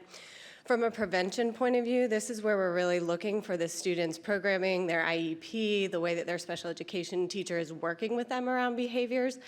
We do have things such as a functional behavior assessment, a behavior intervention plan that we would hope to be putting in place to help prevent the likelihood that a student with disability would have behaviors that reach that level. However, when they do, the code of behavior does apply. The code of behavior applies to every student. However, at a certain threshold, when a student with a disability is removed from receiving their special ed services, there is a requirement, and this is guided by the regulations, for the IEP team to meet and have a discussion around whether or not the student's behavior was caused by or is related to their disability. Thank you. We don't really talk about that. I know as serving on a disciplinary committee, we do see students who are under the special education umbrella, so that states to me that we still follow the code of behavior, but sometimes the outcome is different because the special education team of the IEP takes over some of the disciplinary actions that occur, and I can never remember us speaking to that. And I think that's an important acknowledgement because it's not necessarily the same. And the way that it's implemented. Thank you, Dr. Ryer. Sure. And those would be individual discussions around the unique circumstances that relate to each student's, unique characteristics of their disability. Thank you. Thank you. And then I just want to echo again, Mr. Wilk, and what I've heard a lot of is, and I recognize too, Ms. Humner, thank you for pointing out this is our second year or going into our second year for tiered approaches. So I know in a division this large, it takes a long time to implement things with fidelity, and that is something that our superintendent has made an outstanding commitment to having things implemented division-wide with fidelity, and we've had a lot of changes in our staff as well. We have new principals and things of that nature. But what I feel is important is how do we as the school division assure our public that our staff is being trained with fidelity, they are given the same information at the same time, and that they have an outlet to go to reassure them for the support. I'll start with that question. So the question is about the training, ensuring the training? Yes, because as we saw here on one of the slides, it says that there's modules. Does everybody have to go at the same time? Is it just for principals? Is it just for APs? And then how do we know that they're going to implement it? Because we hear that a lot from our public. So we're very much in the progress of evolving our modules. The modules that were listed there were specific for those that are actively engaged in the discipline implementation process from a disciplinary, like the administrative standpoint, our school leaders, our school safety staff that does investigations. The next layer of that is we do our pilot group where we're getting together and talking about what the needs are is how do we turn key relevant information to all staffs in a consistent manner. And so we are in the process of reviewing resources. And I assure you that it is a requirement that we review the code of behavior and expectations at the beginning of the year with our staff.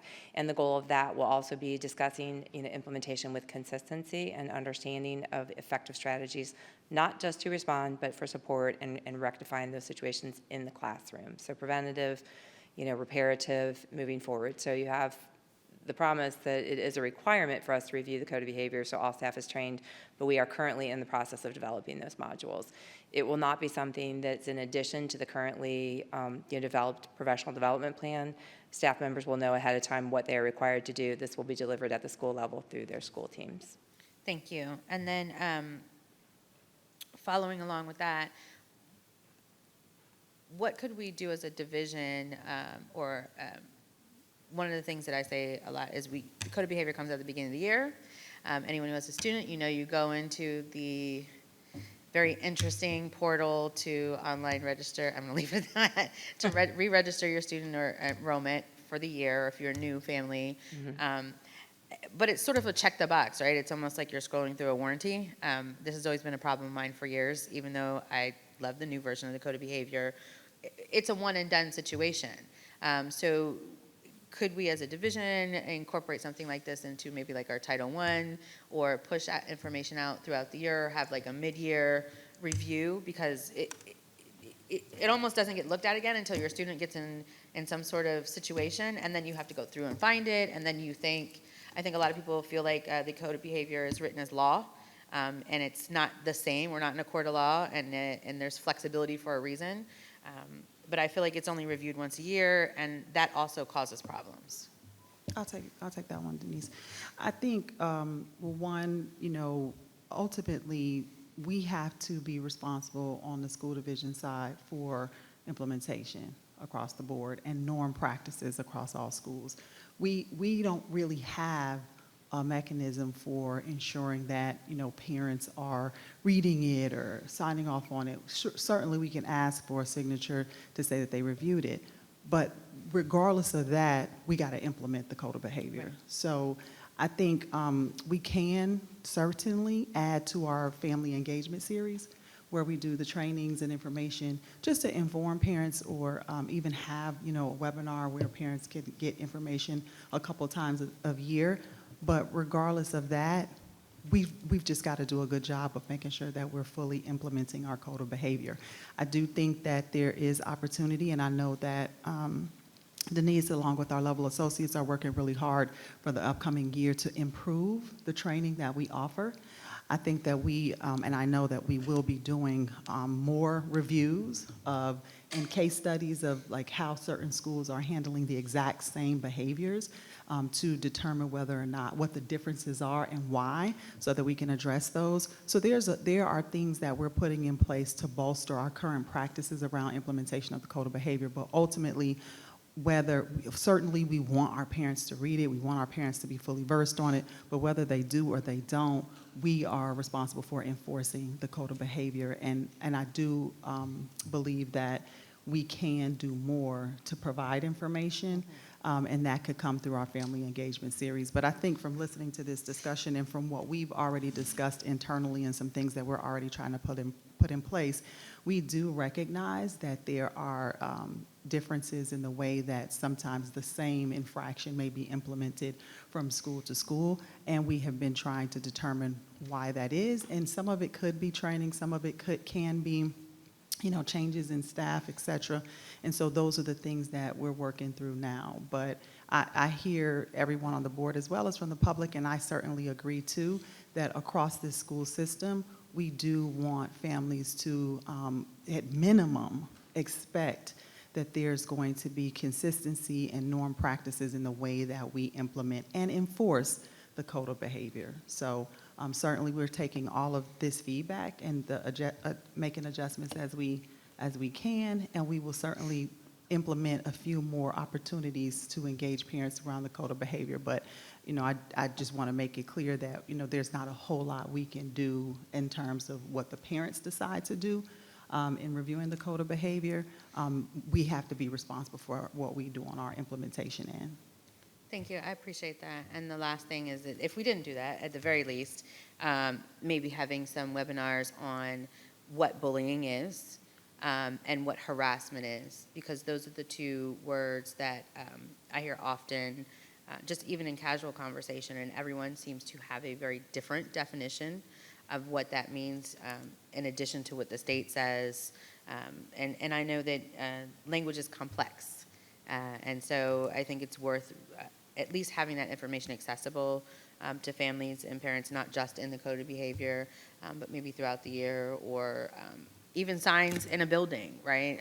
You go to the doctor's office, it tells you your rules and regulations, what your rights are. It may just be helpful because everyone does have a different definition of what bullying is. And, again, like in my house, I'll say a CTE student going on to graduation. That to me means an automotive student or a culinary student. I just had a discussion with my mother, and she said, "Oh, CT student. Oh, you mean one that takes IT and they're going to a 4-year school?" And I was like, "No, we're talking same words, completely different definition."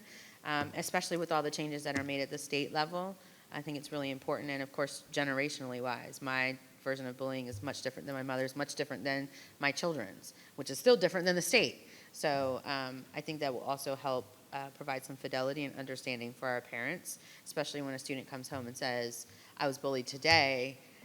It may be a case of the behavior just started today, which does not fall under bullying. It may be harassment, it may not, it may be lots of other things, versus when a student said, "This has been going on for over a week or 3 days. And I think it's a very important designation for our families to understand because it does make a difference in how the discipline is implemented too. So I just want to thank you again and your entire team for all of the hard work that you put forth with this document, and I appreciate you taking the time to really not only listen to us, but to make the changes, because that's really important. So thank you. Ms. Tredenick. I just want to thank you again for this presentation. The first time that I heard it in the 2x2 meetings, you said in regards to behavior expectations, you used some, first I want to also say what Justin said, that all of my questions are not directed at you, and I totally understand that you guys put a lot of work into this. I appreciate Dr. McDade saying, that it's implementation that needs to occur. Sorry, real quick, let me do this first. The code of behavior is a huge topic of conversation and concern within our school district. Parents, students, and teachers alike have provided a lot of feedback regarding the code of behavior. I'm fully committed to addressing the concerns and issues raised by the constituents in the Brentsville district. Student safety has always and will always be a top priority for me. Personally, as a parent, I've witnessed over the years the inconsistencies in enforcement, lack of support for teachers, and the absence of consequences for children. So these are some of the things that I'm going to talk about and address. I have a lot of questions. I don't think I'm going to get through all of them, and I would love to send them to you all. But I do think it's important to ask these things because my constituents filled out a survey. Hundreds of responses came in, and there was a theme, a lot of agreeing, and in the survey, a lot of questions that were asked that I want to be able to address. Okay. But one of the things that you said in our 2x2 that I didn't hear you say tonight, but you might have said it, in regards to behavior expectations, you spoke about self-management and behavior telling a story. Can you? Sure. Okay. Yeah, so, when we talk about awareness and self-management, there's skills that we look for our kids. We want self-awareness, right? So how is your behavior impacting other people's or your decision-making?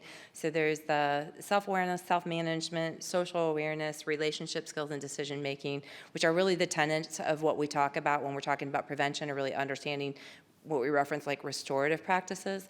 That's really good citizenship. They're success skills. And how we teach kids to be successful is anchoring in on these core tenets. And so when we talk about our self-awareness, how it impacts the learning environment, others in the learning environment, so we encourage students to engage in self-reflection about that.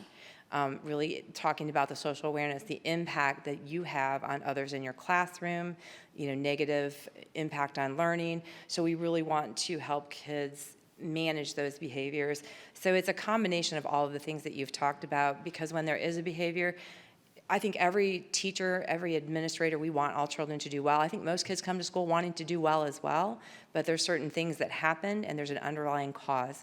So we take a look at all of these and try to get at the root cause of why is this behavior occurring, and then we implement, some strategies and focus on these different skills so that kids can be successful. Thank you. In regards to the tiered responses to student behavior, I have heard up here that we're all different, right? And we're all going to respond differently. So how one teacher responds is completely different than how another teacher responds. And there's a very long list, tier 1, tier 2. I've gotten more contact from teachers recently and in the last year when running in regards to these kind of things and the different implementations that occur when it comes to these rules. And tier 1, recognize, reward appropriate behavior. Class meetings, teaching. Are there challenges in implementing these tiered responses effectively? If so, how are they addressed? Is this taking away from instructional time and causing a breakdown in classroom management to stop and enforce any of these things? A class meeting for one student's behavior, one teacher can do it one way and it can be effective, and another can do it another way and it can be effective. Neither are wrong, different, and are they both following it, and who is even following up with that? So teacher A is not following the tiers. teacher B is, but how do we know teacher A isn't? These, I know that's a lot of questions, but it's all lumped into one of how do we even ensure that these tiers are being implemented? So that is a great question. How do we monitor that? You know, there are expectations that we set, and really through the use of our referral system and looking at the data and really asking and listening to our teachers, you know, what are you seeing? What was the success of this? Not just having it be a one and done, like, you know, go do this, but going back and reflecting based on the data that we've seen. We see a pattern of behavior here. What were the responses? So including our staff in helping us understand what is going on and what has been effective as far as the implementation piece. Okay. So is it fair to say that these tiers are implemented differently across the division currently? I can't speak specifically what's happening from school to school. Go ahead. Yes. Okay. Okay, there's no way. In the sheer number of schools and classrooms that we have, it is impossible to say that the way one teacher or admin approaches a tier is exactly identical. It's just not. And what works for one teacher in a particular classroom with a group of students may not work for another with a different set of students, right? So that's all going to be relative to the approach the teacher takes, the behaviors within the classroom. So there's zero way for us to, I don't want to sit here and pretend as if we have a way to monitor how, a tier could be implemented. Some of it is recommendations for ways that discipline can be approached.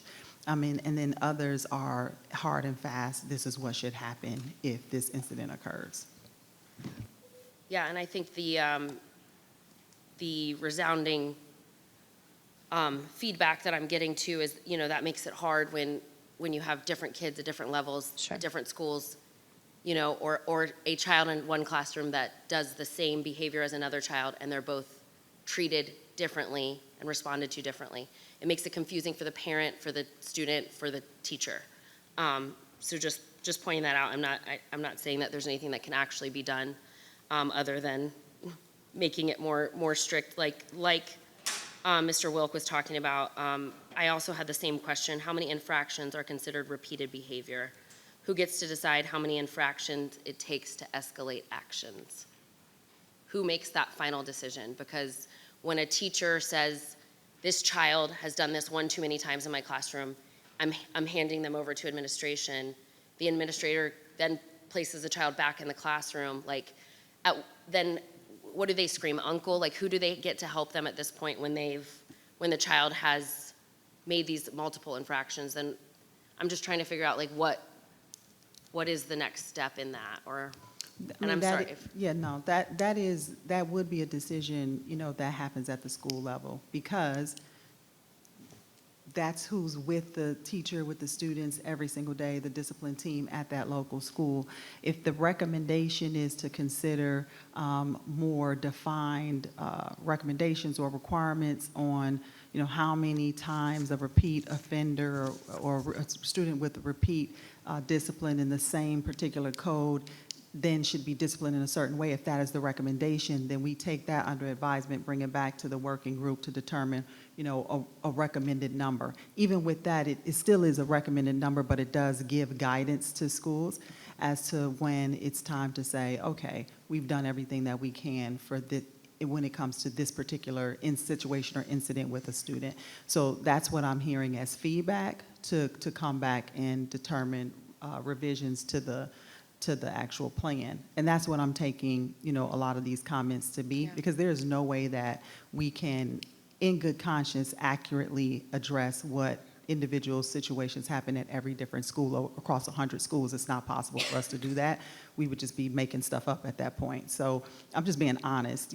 We don't know where there is some leverage for subjectivity in some spaces with how to handle discipline in schools where the school team actually knows the student and understands different dynamics with students and families. So we can't answer those kinds of questions for what happens in individual schools, but we can take the feedback that you're giving us on things that should be considered to try and bring more clarity and definition to recommendations in the code that may lead to different ways that discipline is implemented across the board that are problematic. And that's what we're taking this session to be. And then we'll come back with edits.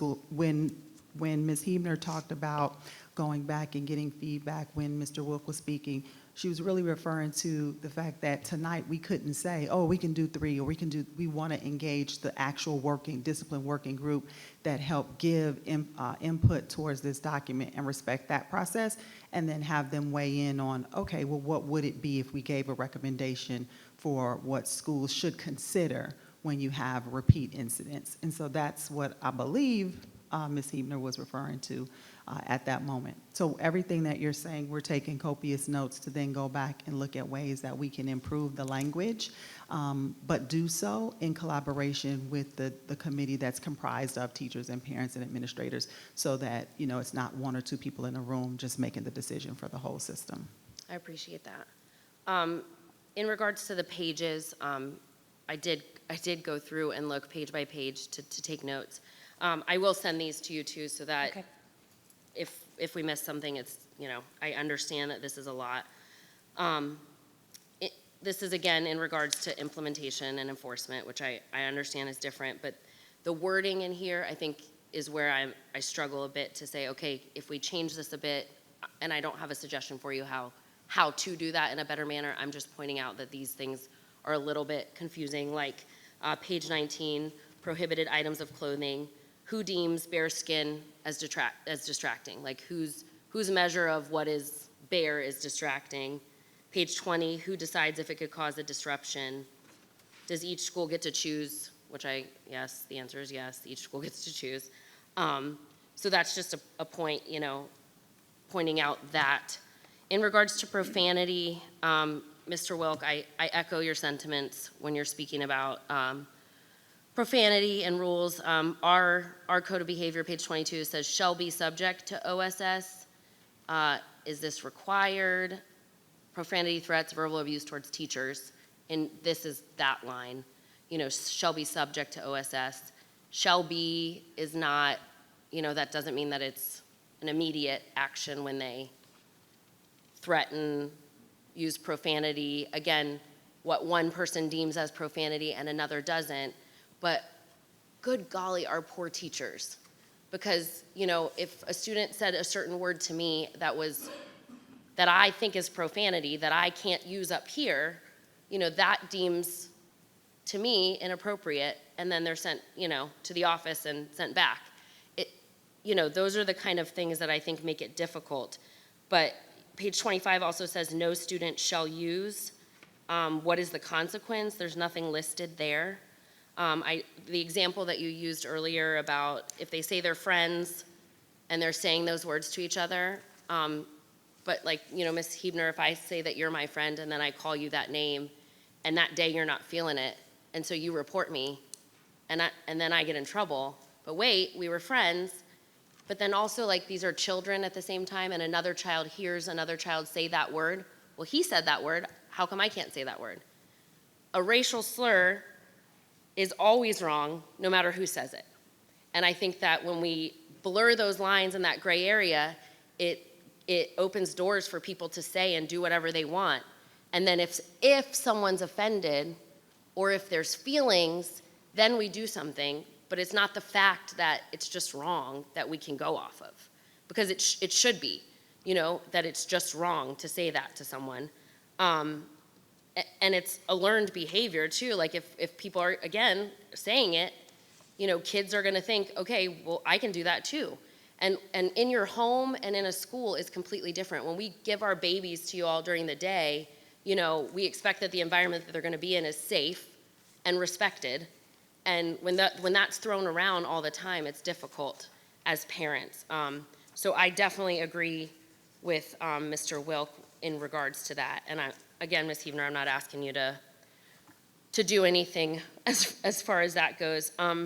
Page 16, smoking and vaping. It is no secret that our children are aware of the lack of discipline and consequences in our schools, because these things happen every day, every single day in our schools, and it's not being handled. And I'm okay to sit here and say that. It's not an isolated incident. It's not a one-off. It's not only in one school. It is happening in every high school in our county. Smoking and vaping is out of control in our kids' bathrooms. It's out of control. It's not being upheld 100%, what we have listed. Is there plans to crack down on this more? And I'm not talking about with the Evolve machines. I'm just, in general, I also have gotten feedback from teachers that they are not allowed to discipline that behavior. They're not allowed to go and remove the kid. They're not allowed to do those kind of things. What are we doing to help teachers with this? What are we doing to help kids that can't enter the bathroom, because if they do, then they're involved in whatever's going on in that bathroom. Sure. So one thing I am aware of, it's not my initiative, so I may do a phone a friend, but I do know that our team in risk management, our school security, is conducting a focus group on how to address vaping, and that would include responses and consequences, and that is just in the beginning stages, but I do know that it is a focus for us through that avenue. Thank you. The restorative practices that you talked about, you said restorative practices do not replace consequences, right? I would just like to say restorative practices should not replace consequences, but it is happening. That is, again, in all of the responses and the emails that I'm getting, it is happening. So it shouldn't, but it is. I also don't, and I want the teachers to hear me when I say this very loud and clear, I do not think it's due to a lack of training for our teachers. I think they are trained on this. I think it's, again, the implementation and the enforcement and the lack of consistency that is the struggle, through and through with the things that I'm asking and the things that I'm talking about. Is there any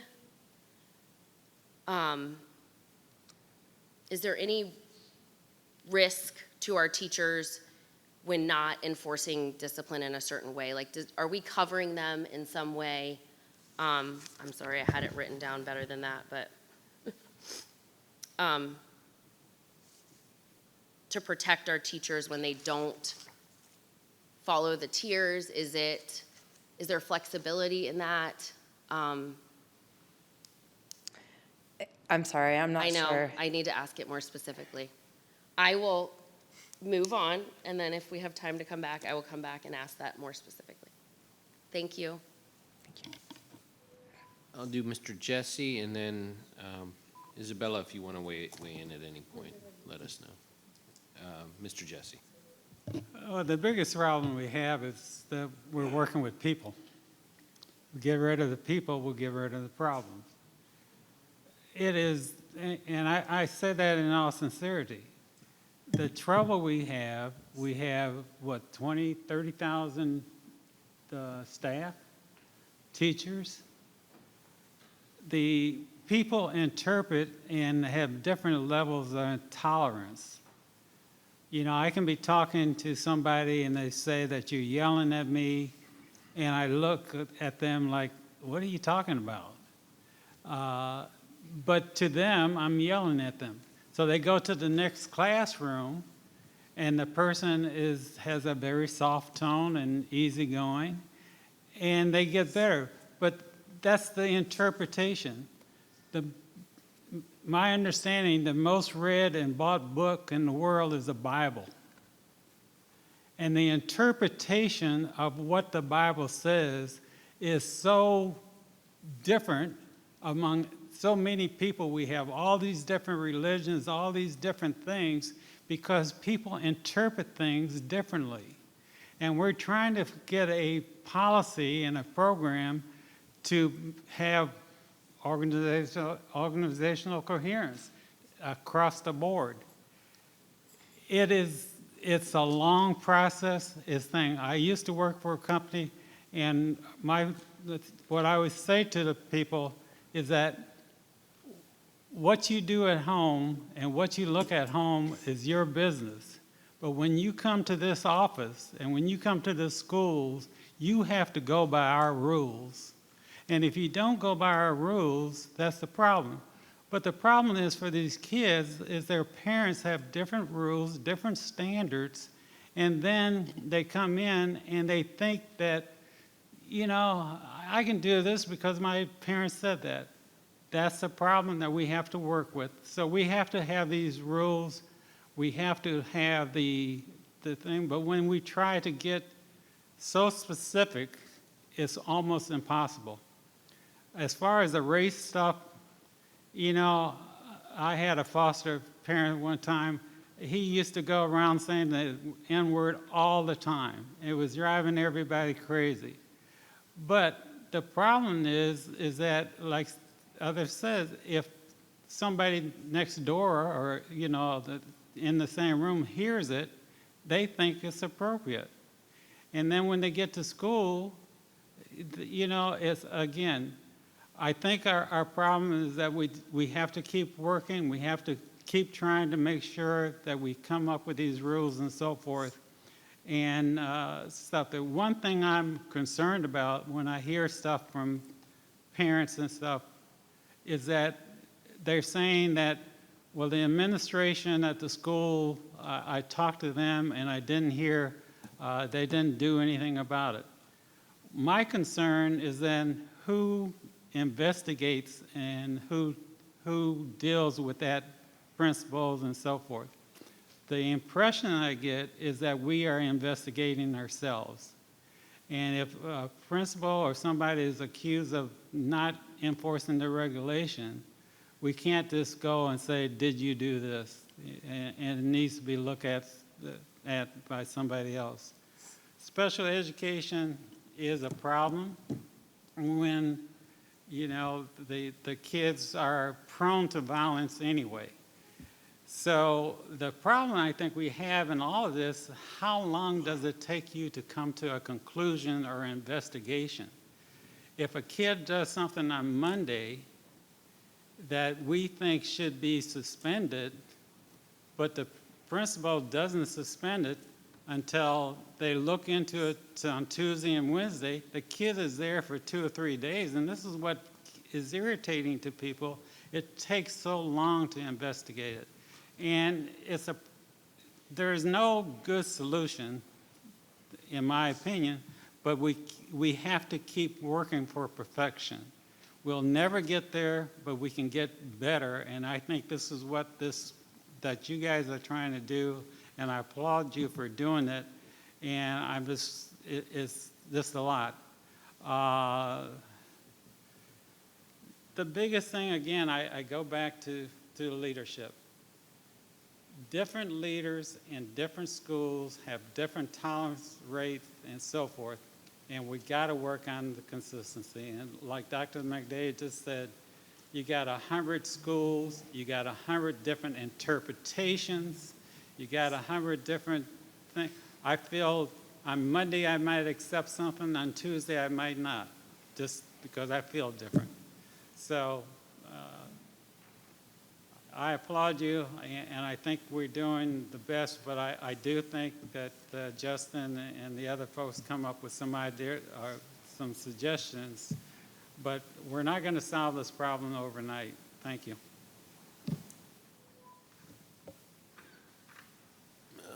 Isabella, any thoughts? Good. Okay, as you wish. Who's next? Lisa or Tracy? We good? I just want to thank you, Ms. Huebner, and the rest of your staff for this work. I really appreciate you guys working on norming the practices and trying to bring organizational coherence. I appreciate that you're making it more readable for parents, more digestible, and I also think that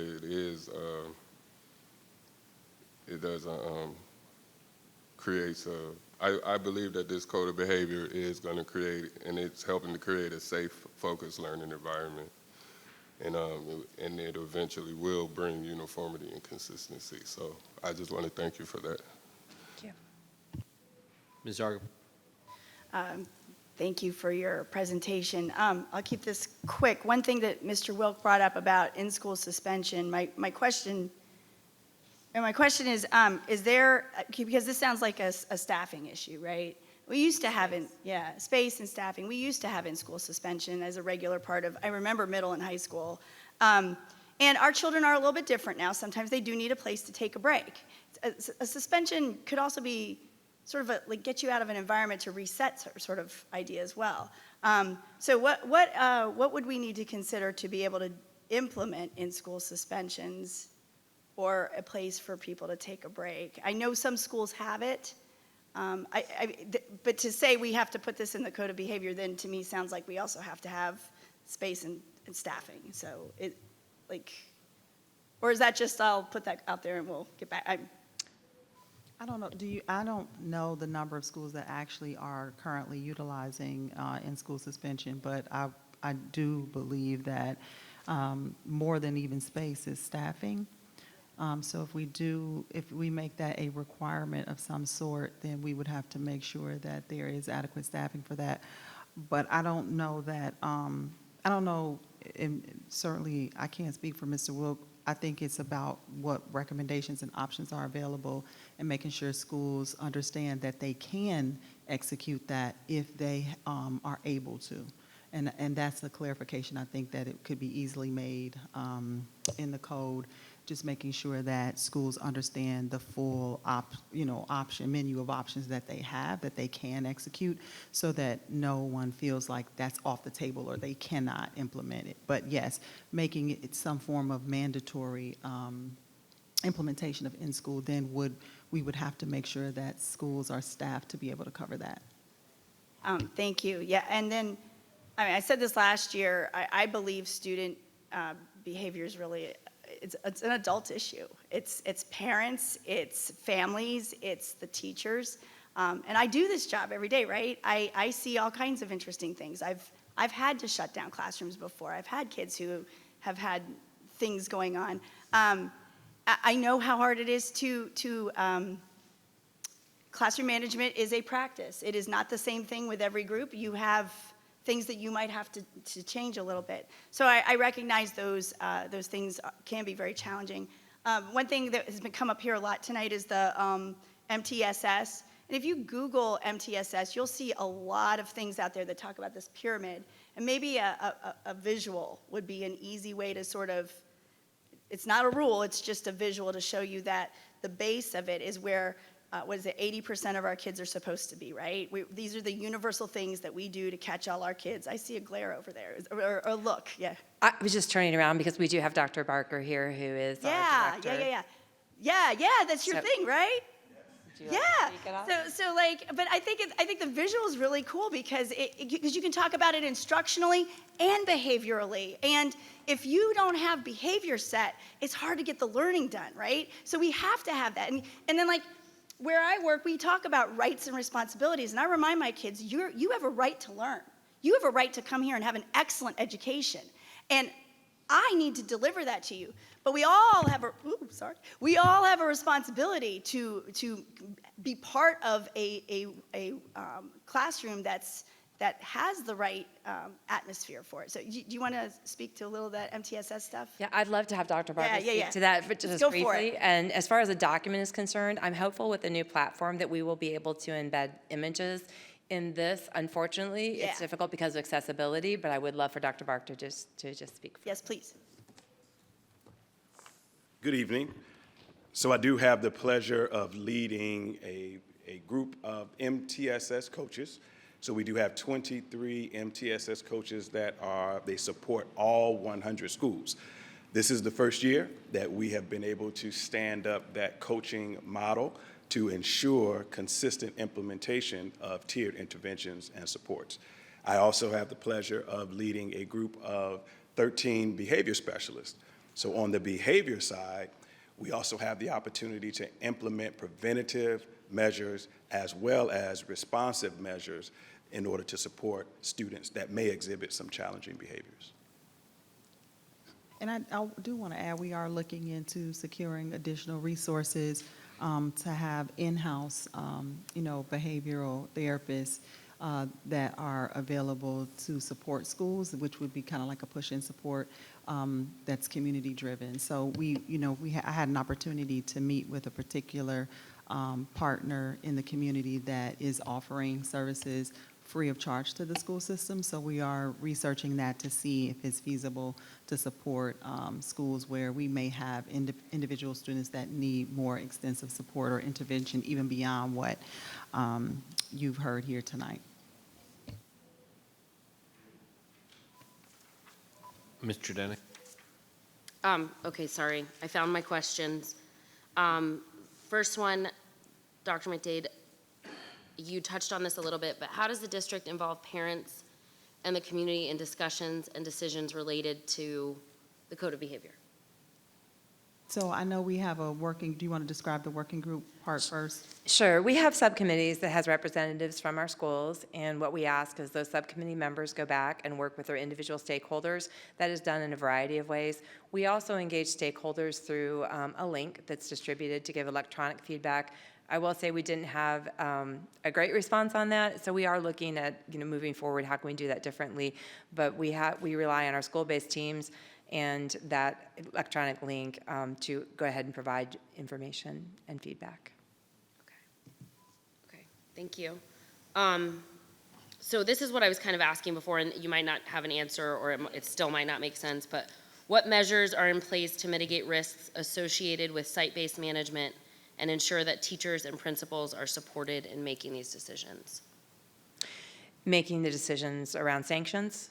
Yeah, and to mitigate any risks associated with the choice in the tiers. You don't have to answer it today. You can say we can get back to me. That's fine. Yep. I'll think on that. Totally fine. The other thing that I forgot to ask was this is something I've gotten a lot of feedback on. How does the school plan to increase transparency and address issues such as or surrounding cell phone usage in classrooms, and possibly helping to remove the responsibility of each teacher making that decision? That's something that we're exploring division-wide. We're seeing more and more success with schools that have instituted, cell phone usage. I hate to use the word bans, but some kind of control for when students can actually have cell phones visible. I do know that if Ms. Porter-Lucas, if you could come forward and just talk a little bit about the middle school pilot, but right now we are piloting our middle schools. Some of our middle schools already and some of our high schools already have instituted kind of internal cell phone policies, if you will, that has been successful. And so now we're going into this new school year, embarking upon a pilot to then be able to develop in collaboration with the board, because the board owns policy, but develop uniform policy for the school system around cell phone usage. That is the goal. But we also want to be able to come forward with data showing what works, what doesn't work, and then also do some form of public input on it before we collectively as a whole school system institute a policy. But I think the best way to approach this is for us to have something that all schools are adhering to, rather than leaving each individual school to their own device in terms of handling it, because it causes a lot of problems for those schools that take on the challenge of doing this without the support of the full school division. So good evening. 18 out of our 20 middle schools currently have an off and away policy for the day. And so we are looking at, for next year, having all 20 schools pilot essentially that policy off and away for the day, and having our high schools and our elementary, some of our high school and elementary schools join the pilot. And high school may look a little different. We're still working through those details, but we will have that pilot rolled out for next year. But it will include all of our middle schools continuing with that off and away for the day policy for cell phones. And we'll communicate that obviously to all of our families as we work through that pilot. Thank you. Thank you, Ms. Porter-Lucas. On page 48, will the bullying complaint form be collected at the individual school level only? So with the new process of bullying reporting. Our goal would be to normalize that and standardize that. And so when a complaint form is received in paper, we do want to make it accessible in any way, shape, or form that we receive that complaint. We'll be having a process where the school would enter that so that we can see bullying complaints, the formalized bullying complaints at the division level for tracking purposes and follow-up purposes. And so we'll be using the Guardian system in order to do that. Thank you. And one final question regarding the surveys. Have we considered removing the questions that label level of, high school, middle school, whatever? I think there's a series of 4 to 6 questions in the beginning. Grade. I can't. I'm sorry. For division-wide surveys, yeah, for parent responses and student responses? 4 or 5 questions that it's been raised to me that although it's a anonymous survey, those are identifiable questions. So If you say whether you're elementary, middle, or high? yeah, and then if you were to fill that out, it was just raised to me, so I just didn't know if we thought about making it completely anonymous just by giving just the questions. Yeah, and having those be optional versus required, like you cannot continue without answering those questions? I think it's important to have those questions, and those would not be considered identifiable information because of the sheer size of our school system. Okay. If we were a much smaller school system, like some school systems that have 1 high school or 1 middle school, then I would say, okay, it's kind of like that same scenario where even with state reporting, if it's 10 or less students, then you don't report because then you could figure out, who it is. But with the scope and scale of our school system, those wouldn't be identifiable because it's too many, high schools, too many middle schools, too many elementary schools for you to simply say your level and then be able to determine who it is. Okay. So the actual survey itself is anonymous in that we don't know who's completing it. And by saying your level, it's just the number is too large for for anybody to be able to figure out, who it is. Thank you. Okay, great. Well, thank you, everyone. I'll just wrap up, Ms. Huebner. Let's go. Okay, one final thought, and this is more, again, this is not a question. I mean, we're only as strong as we are at our building leadership level, and when our principals do have to lay down the hammer and give out the discipline, and I've heard some of the most unfortunate conversations they have to deal with, some of the most pugnacious individuals that are enablers. Apple doesn't fall far from the tree sometimes. And as Mr. Jesse said, this is what they're accustomed to. They, again, are not supporting the decision. We as a division have to keep on supporting our division principals so they feel empowered to deliver the appropriate discipline as needed for the students. And again, I just wanted to add that. And I 100% agree with that. And there has never been a time where a principal was doing the right thing in support of their students, their school community, or families, that it has come or escalated to the associate level or the superintendent's office where we have not, that I know of, have not supported the principal. So if it is in accordance with the code of behavior, if regulation was followed and school leadership is taking the right stance, then no one is going against that and saying, or overturning their decision. Oh, 100% agree Yeah. with you. So, That's why I said yeah. continue. But I mean, I appreciate the support from the higher ups for that. Thank you. One other thing I did want to add that I think is important to Ms. Trednick's question about the survey. One of the reasons it is also important for us to have it disaggregated by like elementary, middle, or high too, because thinking about the data that I shared when I reviewed the state of the progress report on the strategic plan, where we were able to see that a lot of our student concerns with culture and climate was at the middle level. If we take that out, then we really don't know where to target the support or target to address where the challenges are, because if everyone's lumped together, and those 3 levels look very different when it comes to culture and climate. So it just gives us another layer of information to be strategic about how we approach improvement. Ms. Williams. Thank you. I just want to have my final comments, again, to thank you, but to remind our public and anybody listening that this really is year 2 a new code of behavior, of a new way of addressing these issues in our school division. We have a new administration. I think it's very easy. I do myself get caught up in, I've heard this, and this has been going on forever. And there's something to note to that, right? Because we have had staff here that have been here for decades, but we also have people who just started, including our superintendent and many of her staff, and many of the new policies and procedures and way of handling situations is really in its infancy. And I think that that's also worth noting. Anytime you start something new, you're going to have some ups and downs. I think, and I don't say that to discourage anyone from come and sharing their story, their lens and their perspective. I just want to caution us, board members, public, everyone, that to be mindful of that we are in an infancy in a lot of these ways of dealing with or handling these situations.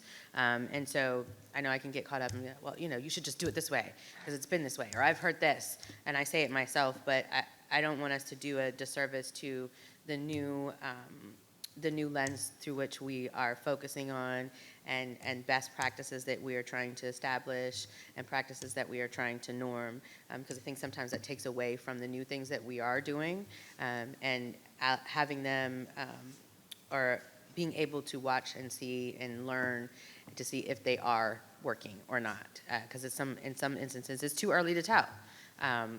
So I just don't want to get caught up in that rhetoric. And then I just want to, again, thank the superintendent, everyone, for all of the new things that we are doing. Ask the public's patience and understanding, and to remind everyone that we are dealing with students in an education setting. And what we are supposed to be doing is not only disciplining them for when they do things that violate our policies and our regulations, but teaching them how to do better next time so that we're not in the same cycle.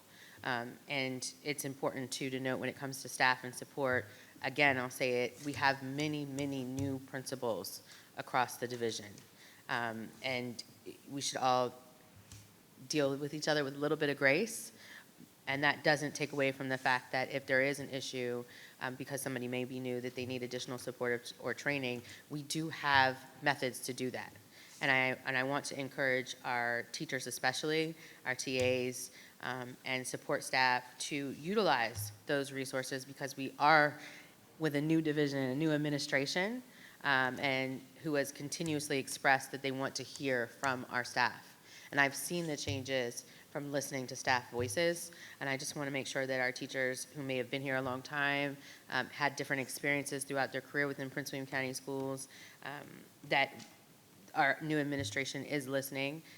The changes are very visible once we get our staff feedback.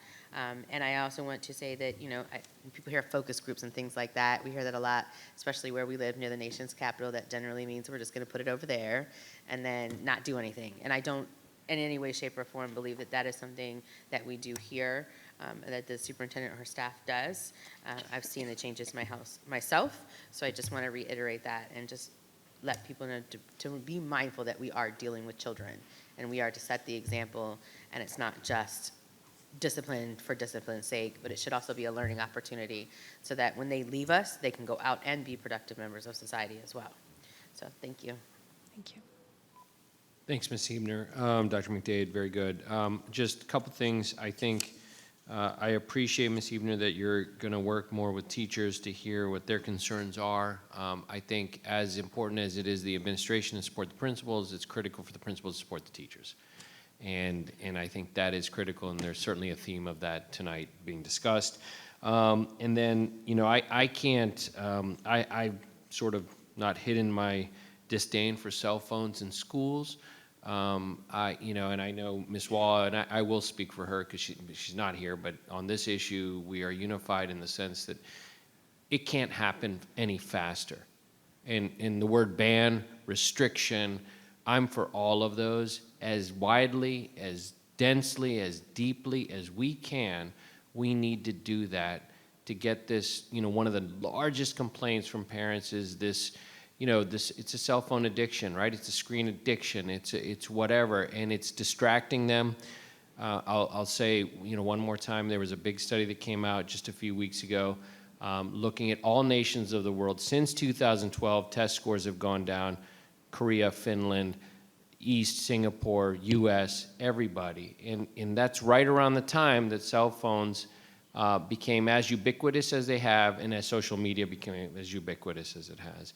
And, we're seeing cheating happening, in the schools with cell phones. We're seeing all sorts of things happening. We're seeing distractions, and we're just seeing students not perform. And we are seeing, and there's reports beyond reports coming out in the paper every day of school divisions finding tremendous success in restricting cell phone use.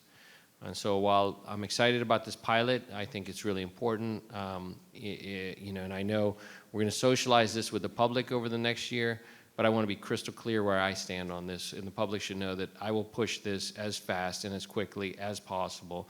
And I'm happy to see we're doing a pilot across the middle schools. And I would, for all the principals that think this is a problem in the high schools and for the elementary schools that want to jump into the pilot, I would highly encourage them to do so. Because I don't think one more minute can go by without that. That is, I think the science on that is clear. The studies are clear on that. So I appreciate that, and I appreciate the pilot, Dr. McDade. I appreciate the efforts to socialize this across the division, but I thank you very much. Reminder to the members, please send edits, concerns, thoughts to Dr. McDade. She will get them to council and or Denise Hebner. Thank you. Moving on, student representative time, I think. Isabella Aversano, is that correct? Are we there? Yep. Who's finishing up her senior year at the Gainesville High School. Isabella. Ms. Hubner, I just wanted to wait until you were sitting down because I didn't want to keep you standing up there any longer. And I'm also very hesitant to tell you, I don't want to sound like I'm telling you how to do your job, and we've also kind of already touched on this, but Ms. Tredenick brought up vaping and dress code and whatnot, and those are the contentious student issues that keep coming up within student voice committees. And student leadership kind of hit a wall because we've met with administration, and the disciplinary stages for vaping are kind of vague. We didn't really know where to go from there. And also, I don't want to go full teenage girl on you, but it's very rare for me to walk out in a shirt that isn't cropped. And so with dress code, a lot of my friends and I are confused, like what level of stomach, I guess, is going to pull you away from AP Gov.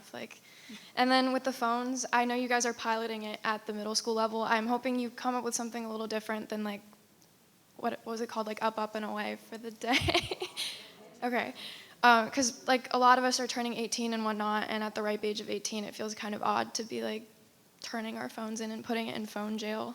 And something that worked for a few teachers was having little boxes on desks for people to put their phones in, because some of them are addicted, so just being able to see it in front of them, I guess, helped them calm down a little bit. But that's all I wanted to say. I'll get into this now. Good evening. Great comments, Isabel. Thank you. Thank you. Good evening to the school board, superintendent, and Prince William County community. It's been a pleasure to serve as a student representative this year, and I can't believe that is the last time I get to say that. Ms. Tredenick, I appreciate you trying to give me the chance to tap out earlier, but I thought I'd soak it in one last time. In hindsight, you might have had a point, but it also didn't feel like the right time to bring up that because it's been a while since I've been up here, I'm hoping that the camera is finally picking up on the tan I got these past few months. When it comes to public speaking, I'm a huge fan of being funny, being brief, and being gone. I've spent a lot of time deciding what I'd like to say in my last message, so bear with me just these once because they're just a bit longer. I'm very grateful to have made it to this finish line. I really struggled with my mental health the past few years, and every now and then I hit all-time lows. In those moments, I started to think of a few people who I wanted to write letters to so that I could say goodbye. Ultimately, while reflecting on the past few years as a senior, I've realized that all these people along the way have been reasons to stick around. In preparation for graduation these last few weeks, I've written close to 50 letters so far. There's a lot of people I need to thank, and many of these people were my friends, teachers, and staff that I've worked with from all over Prince William County. I can clearly remember the teachers and staff who stuck out and made an impact on me, even if it was a few years ago or if I didn't know them for very long. Sorry, I'm gonna pack it in for a sec. I still remember the kindness that they showed me and how it made me feel. Some of the letters are as brief as our interactions. They're only a few sentences, but it was still significant enough to where I remember. Even though I only got to hang out with you guys once a month, I've given letters to quite a few people in this room. Teachers and school staff have an undeniable impact on students that goes beyond learning, and I hope that student leaders will continue to recognize that and strengthen communication between adults and the student body. Many students struggle with their mental health in silence because it usually isn't a visible problem that others can identify. That is why a lot of the people on this list impacted me so deeply. Even when they had no idea what I was going through, they were understanding, did their best to care and look out for me, and they were just flat out kind. As a student rep, I'm proud to have been part of initiatives that fostered a stronger sense of community across all the high schools in the county. They're one of a kind. The forums the Senate hosted encouraged so many students to speak up and share about their own silent battles, and I've seen the way that this feedback has been incorporated into ideas such as the Student Bill of Rights. It is exciting that we can have such open conversations about mental health resources and what students expect to have in an ideal, healthy learning environment. And I encourage the board to continue to listen to students that express these concerns. And I guess this is kind of on brand with the code of behavior discussion, but it is important that leadership figures continue to promote kindness. As simple and as elementary as it sounds, it is a skill that I found myself practicing over time.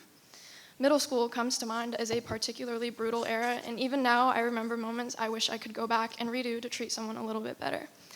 We are all growing up alongside each other, and across that timeline, I hope that kindness is reinforced more at every stage. If middle school me could hear me saying this now, she would probably gag. I get it, but I really believe it, and it is the message that's been on my mind for a while now. I'm very grateful for the time I got to spend growing alongside so many people in PWCS and beyond. While it is sad to say goodbye, I'm privileged to have met so many people that I will miss. Thank you for all of the time that you have spent listening to me this year. That concludes my remarks.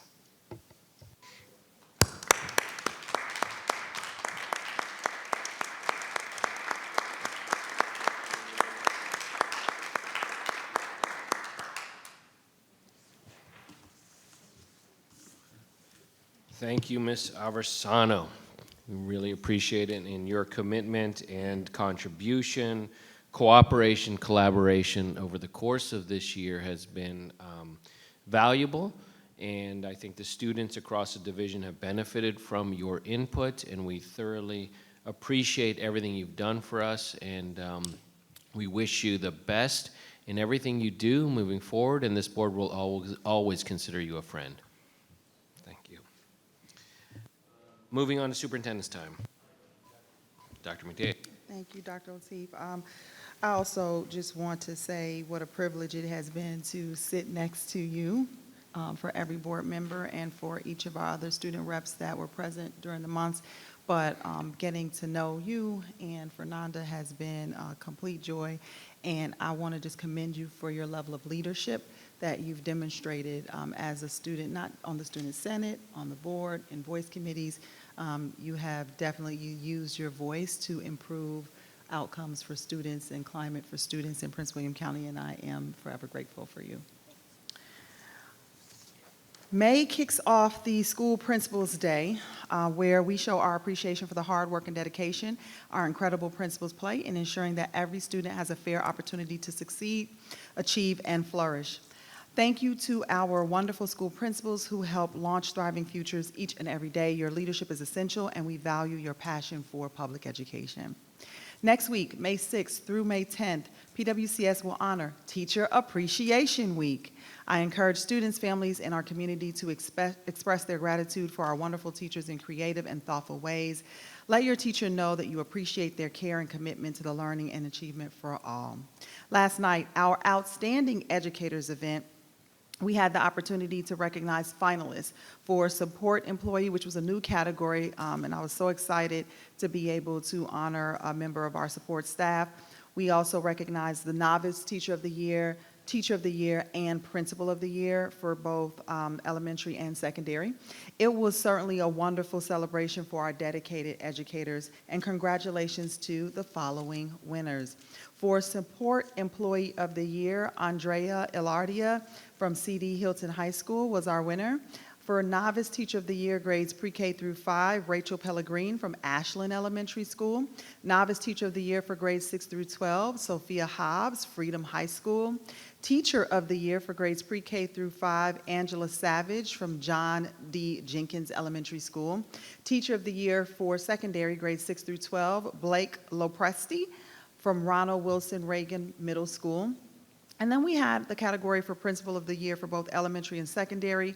Our Principal of the Year for Pre-K to 5 was Jennifer Perilla from Tyler Elementary School, and Principal of the Year for grades 6 through 12, Jim Dutrow, Lake Ridge Middle School.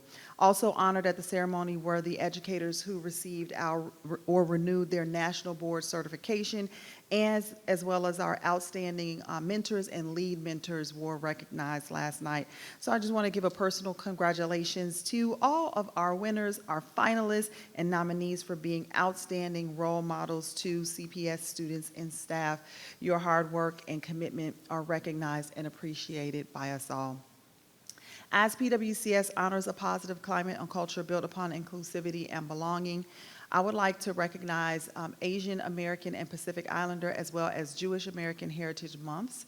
We are proud of the diversity of our community and the opportunity to learn, expand, and celebrate our rich culture and history respectfully, and that is a core value here in PWCS. As we begin to enter the last few weeks of school and strive to finish strong, it is important to focus on our own wellness. May observances focusing on wellness include better hearing and speech, National Physical Fitness and Sports, and National Mental Health Awareness. And I know several of our schools participate in mental health walks, and so please be on the lookout for those different events to support these efforts. Testing schedules, big school events, final performances, and post-secondary plans can result in the buildup of stress, anxiety, and feelings of burnout, even though these are all exciting times. I do encourage all PWCS students, families, and staff to take advantage of the many resources provided for the social emotional wellness of our community. Do not wait. Contact your school counselor immediately if you need support, because you are not alone in any battle that you may be struggling with. Remember to take care of yourself. And in honor of School Lunch Hero Day, Friday, May 3rd, thank the many cafeteria and custodial workers who ensure our students have a healthy meal in a clean environment. Our teams serve an average of 54,000 lunches and 24,000 breakfasts each day. Those meals come with a smile, and so I encourage you to share your appreciation for the hard work of our cafeteria staff and their hospitality. At this time, I would like to welcome Dr. Tim Neal, Director of Research, Accountability, and Strategic Planning. Each year, quarterly, we provide the board and the public with an update through a quarter review. And so today, we will be providing the Quarter 3 Overview Report. Most notable in this presentation is the continued decrease in chronic absenteeism, which is contributed to the dedication of our students and the commitment of our families, school staff, the communications department, as well as student health and wellness. While we certainly have more work to be done in this area, we are pleased with the team effort across the division and with our families as we continue to show progress in the right direction as it relates to absenteeism. So Dr. Neal, if you would at this time begin your presentation. Thank you. Good evening, Dr. Lateef, school board members, and Dr. McDade. I'm going to provide a quick overview of our third quarter data. So you're pretty familiar with the way this presentation is structured. I'm going to cover very briefly our enrollment. I'll touch on our attendance, and then I'll hit on our course marks and our failing course analysis. A key difference between this report and the ones I've done previously is we don't have assessment data at this time to share with you, as it is currently ongoing. So this table shows our enrollment of active students as of the end of the third quarter. We added a column so that you could see the percentage of breakdown by these groups. It's fairly similar to what we saw at the beginning of the year. We do see a fluctuation in our enrollment numbers over the course of the year, largely due to the area that we live in. This table shows our average daily attendance from the start of the year to the end of the third quarter. We have added a green column to show the difference in average daily attendance to the prior year at the same time. So if you look down the blue columns, you can see the far right is the average daily attendance through quarter 3, and we're sitting at right around 94% average daily attendance. For most grade levels, this is a point or two higher than where it was at this same point in time last year. The line plot on the right actually shows you the day-to-day average daily attendance. You can see it's pretty level, except those dips, which tend to occur right around holidays. So you can see at the end of the third quarter, we had 2 dips, one that occurred right before spring break, and one that occurred was right before a teacher work day that also had a holiday on the other side of it. So it was one where we had a pretty large drop in our average daily attendance. When we look at our chronic absenteeism, just as a reminder, chronic absenteeism is defined as missing 10% or more of your membership days. So for the entire school year, it'll be 18 days would make you chronically absent, and this is both excused and unexcused absences. So the reason for the absence doesn't make a difference in terms of whether or not you were considered chronically absent if you hit that threshold. Again, we've added the green column on the far right that shows the difference with the prior year at the same point in time. You can see at the end of the third quarter, as a division, we were sitting at 17% chronic absenteeism rate, which is about where we were at the end of quarter 2. So we've maintained that. However, it does, when we look at the prior year, it is substantially better. We're 4% difference at that point. The other thing that should be pointed out is we have done, or I should say my colleagues have done some work to try to determine why students would be missing school, and it is important to note that although we're collecting that information, turning that into actionable steps is not as likely to have an impact on the current year's rate because the trends are already in place. When we look at the chronic absenteeism rates by student group, so this is by level, by student group, and by race and ethnicity, we get the same pattern. We are lower at the end of the third quarter of this year than we were compared to last year across all of those groups. Moving on to grades. As a reminder, grades can be amended if students demonstrate mastery of the content material, and teachers do have the professional discretion to override the mathematical average if the student has demonstrated mastery of those standards. So at the elementary level, letter grades are given in grades 3 through 5. You can see the grade distribution in this table here for reading, writing, and mathematics. Quarter 3 is listed at the top of each row and is in bold-faced. When you compare the grade distributions to quarter 2, you see there is some variability, but there's very little fluctuation, generally a point or two in one direction or another across all content areas at the elementary level.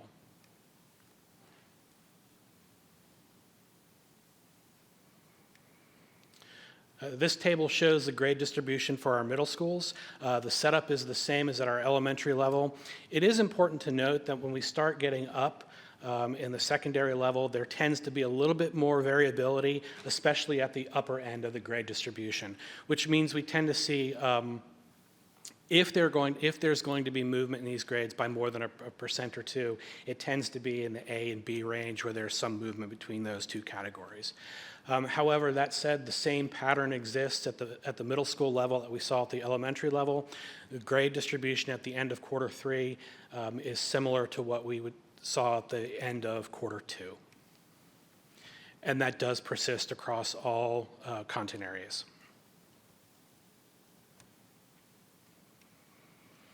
When we look at high school, recall that high school also includes the semester average. So we want to compare quarter 3 here to quarter 2. So we drop down an additional row. It is structured the same way with quarter 3 at the top in bold. And again, we see that same pattern where the grade distribution at the high school level resembles, at the end of quarter 3, resembles the grade distribution at quarter 2. And again, this is pretty consistent across all content areas. And I'll flip through these 3 slides.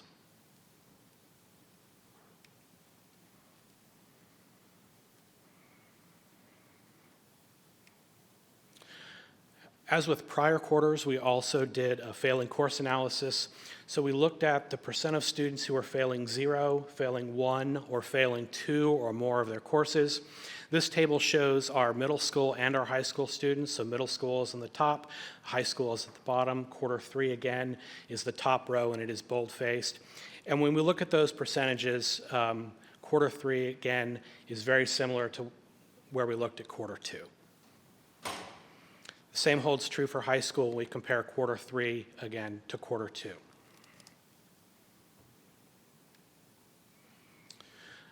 When we break this down by student group, so you can see this table shows our middle school learners.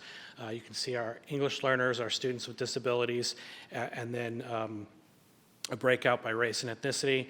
Again, you can see the percent of students failing 0, failing 1, or failing 2 or more courses at the end of quarter 3 is very similar to what we saw at the end of quarter 2. The student groups that tended to have higher rates are English learners, our students with disabilities, and our Hispanic students. That same pattern also continues. And this holds true at the high school level as well. So the percentages at quarter 3, the end of quarter 3, are very similar to the percentages that we saw at the end of quarter 2. To elaborate on some of our strategies, I'm going to turn the mic over to my colleague.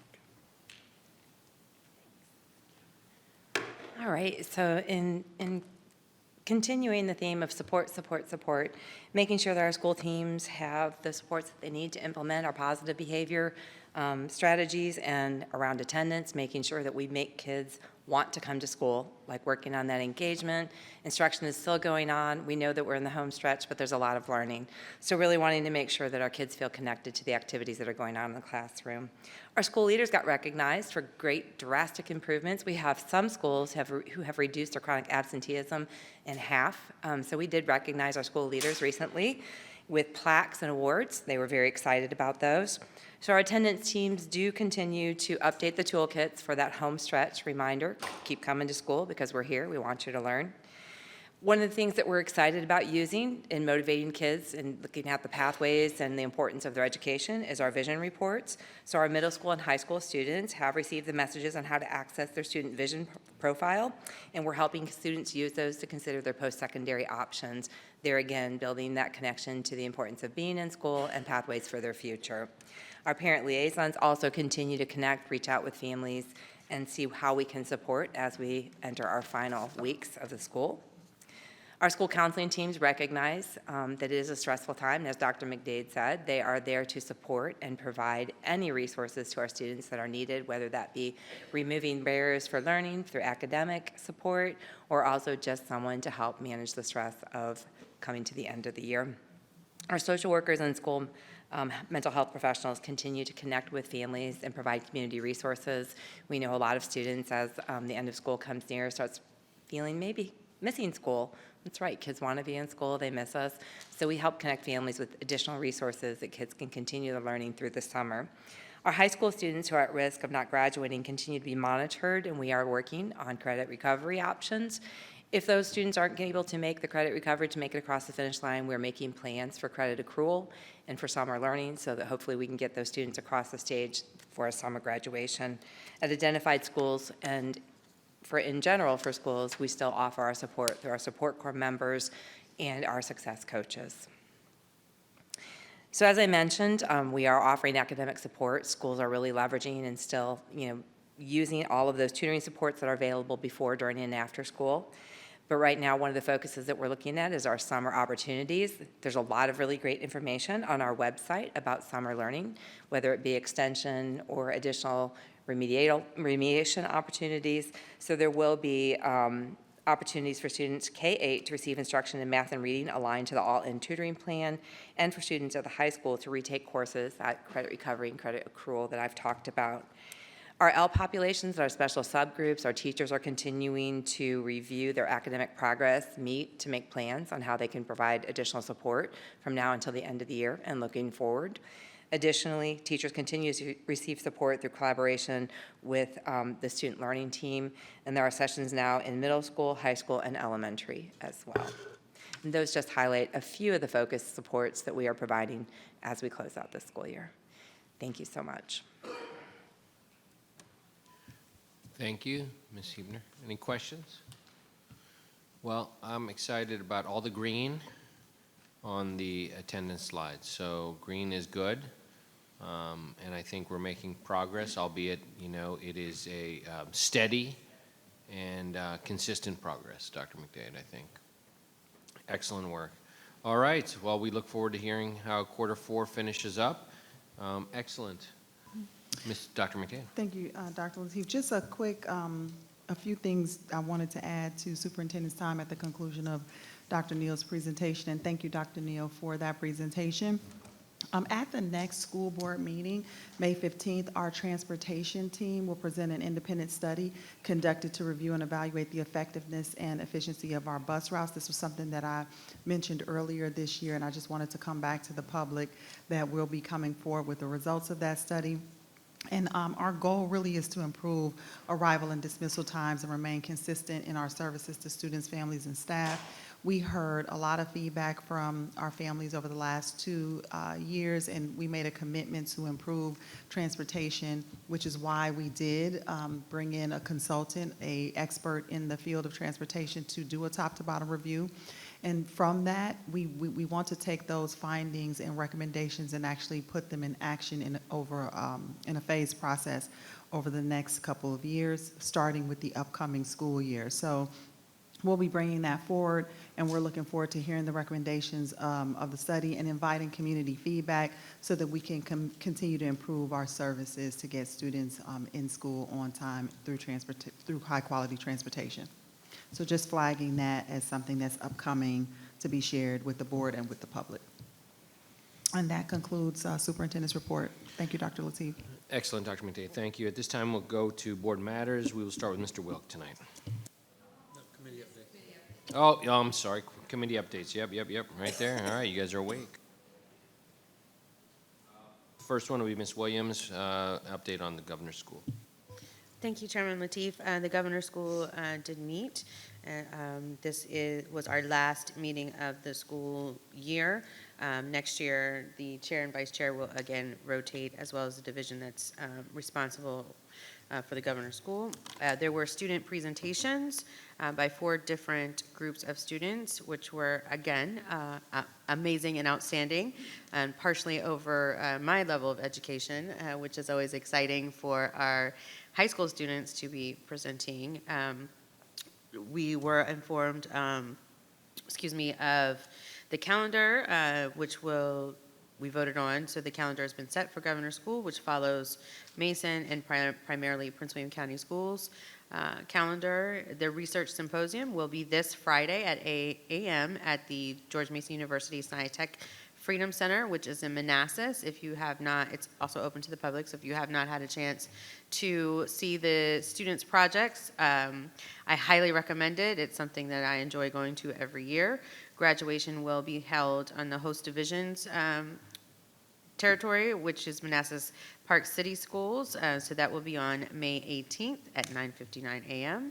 Always exciting graduation, and that is the update for Governor's School. Thank you. Ms. Sargapur. Thank you. I got a chance to go to the JET meeting, the Joint Environmental Task Force between Prince William County government and Prince William County Public Schools. And I will specifically talk about the schools part. There was a presentation done on the power purchasing agreement, a PPA. PWCS is the host. The developer installs and maintains the solar systems for an agreed period of time. If it is a low solar day, the school is still connected, or whichever building we are connecting with, having solar panels on. It is still connected to the grid, so there will still be power. We have 6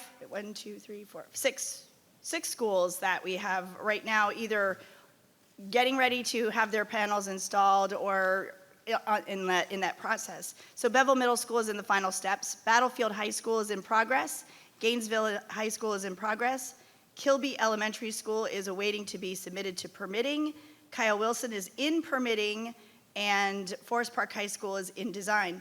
And the determination for which schools were going to be part of this PPA had to do with their roof age, the viability of the roof, the size and orientation of the roof, and the utility company process. So that is what we covered in that meeting. And that's it. Excellent. Thank you very much. Moving on to board matters. Mr. Wilk. Mr. Chairman, I had a lot of face time tonight, so I will yield my time. Ms. Tredenik. I will not do that.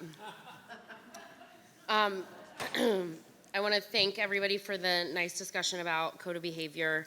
I will send my questions over. I appreciate the dialogue and getting to talk. I also want to thank the people that came and spoke. Thank you for your bravery and for your honesty as well. My teens are going to hate me for this. I've already been threatened. But I echo Dr. Lateef, and I say, do it. Let's do it. Make it happen. Let's ban the cell phones. Don't worry, kids. You'll figure out what it's like to live in the 90s, and it will be great. We'll give them pagers. Yes. 80s in my case. Good thing they don't watch these, so they'll never know I said it. I also want to say I had the most exciting visit to the Brentsville Transportation Center again, ×2, got to go back. And then I was able to wear a big orange vest, climb up on the school buses and give treats out to all of our bus drivers in the Brentsville district. I'm sorry if I missed you. I caught as many of you as I could. My favorite question was, who are you and why do you have these treats? And my answer was I just wanted to say thanks.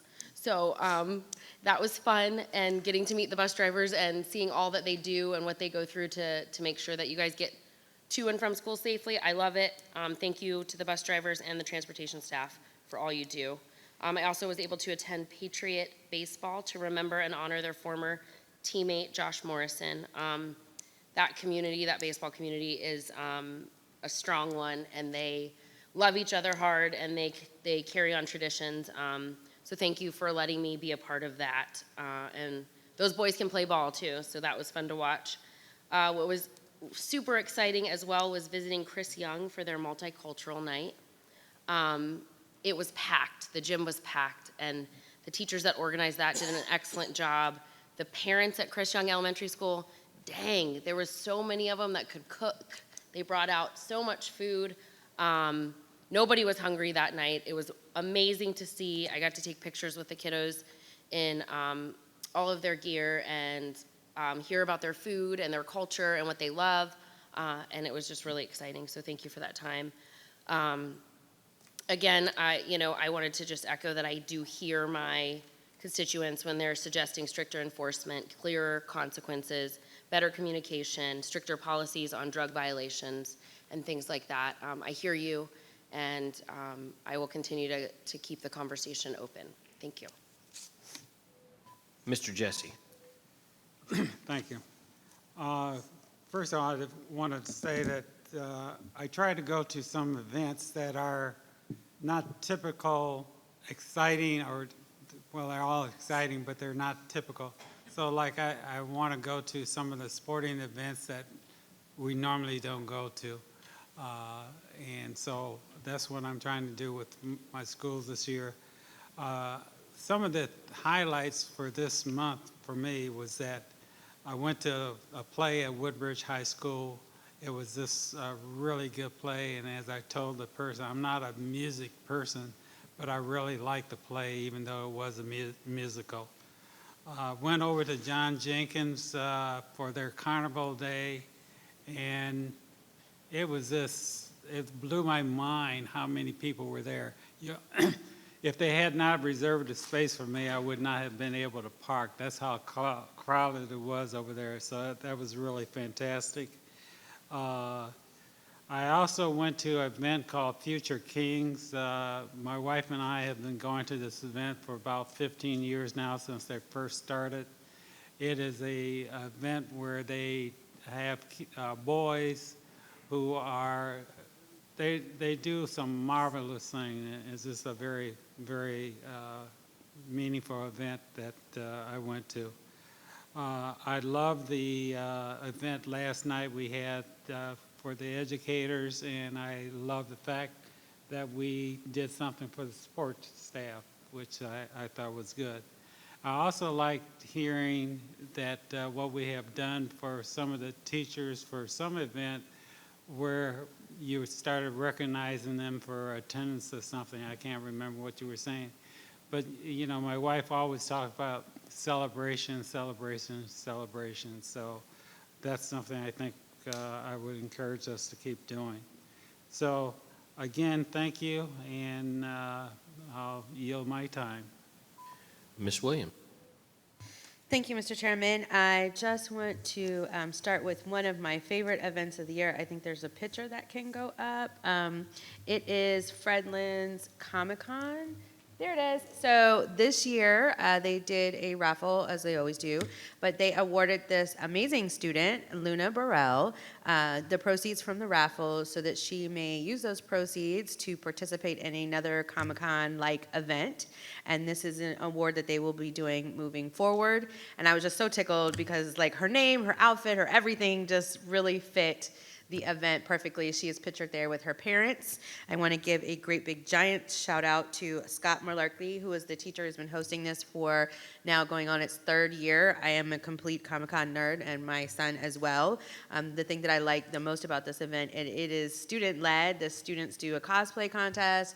There are student vendors. I am wearing year number 2. I have my little dinosaur earrings on. I have avocado earrings. They make little pixel things. I spend way too much money there. But it's really nice to see the students learning about entrepreneurship, being interested in the arts and science. I also want to give a great big shout out to Artway Alliance.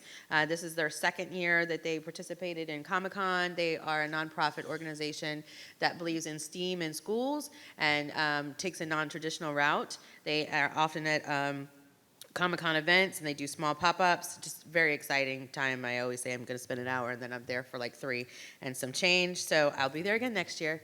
Mark your calendars, and it's usually in April, and it's always there's an Eventbrite thing that goes out. I also want to note that I did attend the Outstanding Educators Award last night. I want to give an additional congratulations to Sophia Hobbs, the novice teacher who was recognized from Freedom High School. But in addition to that, I would like to say a very big giant thank you to our division who for this first time included a award category for support staff. Our support staff really are the backbone and are not recognized as much as they should be, which leads me into my, sorry, Miss Clerk of the School Board and our deputy who's not here. We missed Administrative Professionals Day. Usually it falls on a school board meeting night. So I just want to again say thank you to you, well, 3 of you who support us, but as well as to all of the administrators within our school division. And happy upcoming Teacher Appreciation Week. I want to send a great big giant shout out to all of our nonprofits and community organizations and volunteers and everyone who comes in and makes a difference for our teachers during Teacher Appreciation Week. I look forward to all of the upcoming promotion ceremonies and first LEGO League Fun Day. It'll be my last year participating as a parent, so I'm a little sad, but it's going to be fun. Graduation's coming up, and for those who are not receiving the school board monthly roundup newsletter, please make sure that your email address is on file with the school. I've been hearing from a few parents that they aren't getting it or they're not getting notifications, so it just doesn't hurt to check every now and again. And congratulations to Featherstone SEA on a successful fun day that raised money for the schools, so thank you. Mr. Blake. Thank you, Mr. Chairman. Good evening, everyone. As we gather this May during Mental Health Awareness Month, it's a perfect opportunity to reflect on how PWCS initiatives and activities support and engage in the mental well-being of our students and staff. I wish to share a few highlights that exemplify our commitment to student wellness. At Forest Park High School, Morgan's Message volleyball match, taking a shot at mental health, I witnessed the powerful role sports play in promoting mental wellness. This event, in collaboration with Morgan's Message, has been instrumental in destigmatizing mental health issues among athletes and our broader student community. It's a platform that encourages our students to openly discuss and manage their emotional challenges in a positive way. The recent field day at Enterprise Elementary School was another fantastic example of how communal activities contribute to our well-being. Participating in the 3-leg race with Mrs. Nickerson wasn't just fun, but a vivid illustration of teamwork and community spirit, essential components of mental health. Fitzgerald's Multicultural Night highlighted the significance of diversity and inclusion in fostering an environment where every student feels valued and understood, a crucial aspect of mental health. The Beam Steppers performance was particularly moving, showcasing how discipline and teamwork can build resilience and self-esteem. The spring musical hosted by Neabsco Elementary School at Garfield, featuring the Jungle Book, demonstrated the meaningful benefits of the arts.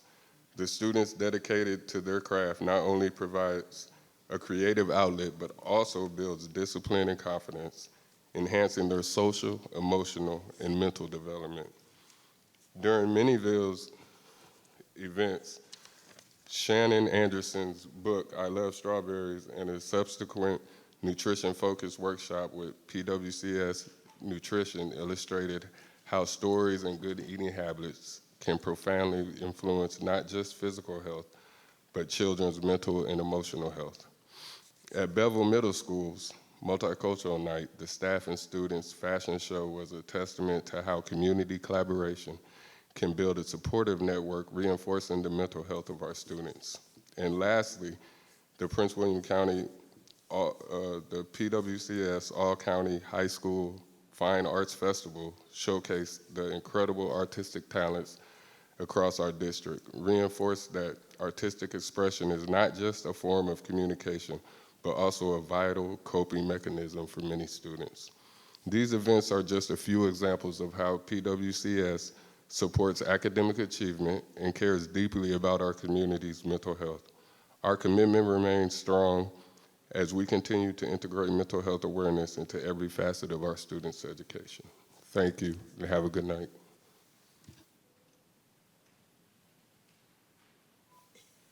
Ms. Vice Chair Lisa Zargarpur. Thank you, Dr. Lateef. First of all, I am thrilled that not only did we recognize a support staff member, but that she is she's from C.D. Hilton High School, and she is our parent liaison. Andrea is amazing. If you don't know her, she has a great story to tell about why she does this work. She does a great job with connecting with the students and their families. She is always trying to meet the needs of every child that she meets. So an outstanding educator award is completely appropriate for her. I also want to kind of piggyback on the fact that since May is Mental Health Awareness Month, years ago I found out that there's an organization called To Write Love on Her Arms that offers a scholarship, and the scholarship helps to pay for mental health services. So it will be opening up again on June 1st. I'll go ahead and post this on my social media so that people can link to it. But I think it's fantastic that there's not only just advice and places to go and numbers to call, but that there's also places that are actively trying to help people find the funds, because that's also important. I got a chance to do not one, but 2 5Ks. Don't tell my husband I didn't really walk either one of them. Colgan Autism Inclusion and Awareness had a color run, so I stopped by there. And then right after that was the Kyle Wilson Walk in remembrance of Kyle Wilson, who the school is named after. I also got to attend the Spark Dinner, where we got to meet many of our partners who help support our communities, our school communities. Teacher Appreciation Week is coming up. And what's the saying that if you need an appreciation week, then you aren't paid enough? Listen, our teachers have been through it. You've heard that, with the discussion up here about behavior. We're all in this together. So anything you can do to just give them a little extra love that week would be great. And then I leave you with Saturday, I will be at the Lego thing, and it is May the 4th, so I leave you with this. May the 4th be with you. Well, it's May the 1st, really. May the 4th is coming up. It's coming, yes. I see, very good.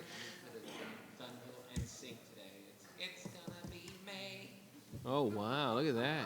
You want to take my 3 minutes and give us a little bit more? I think we're all wanting after that. Yes.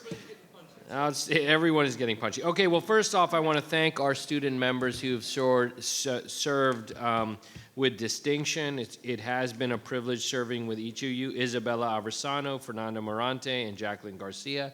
the school division is only as strong as the students we serve, and I believe we are a very strong division, and because of you all, thank you again.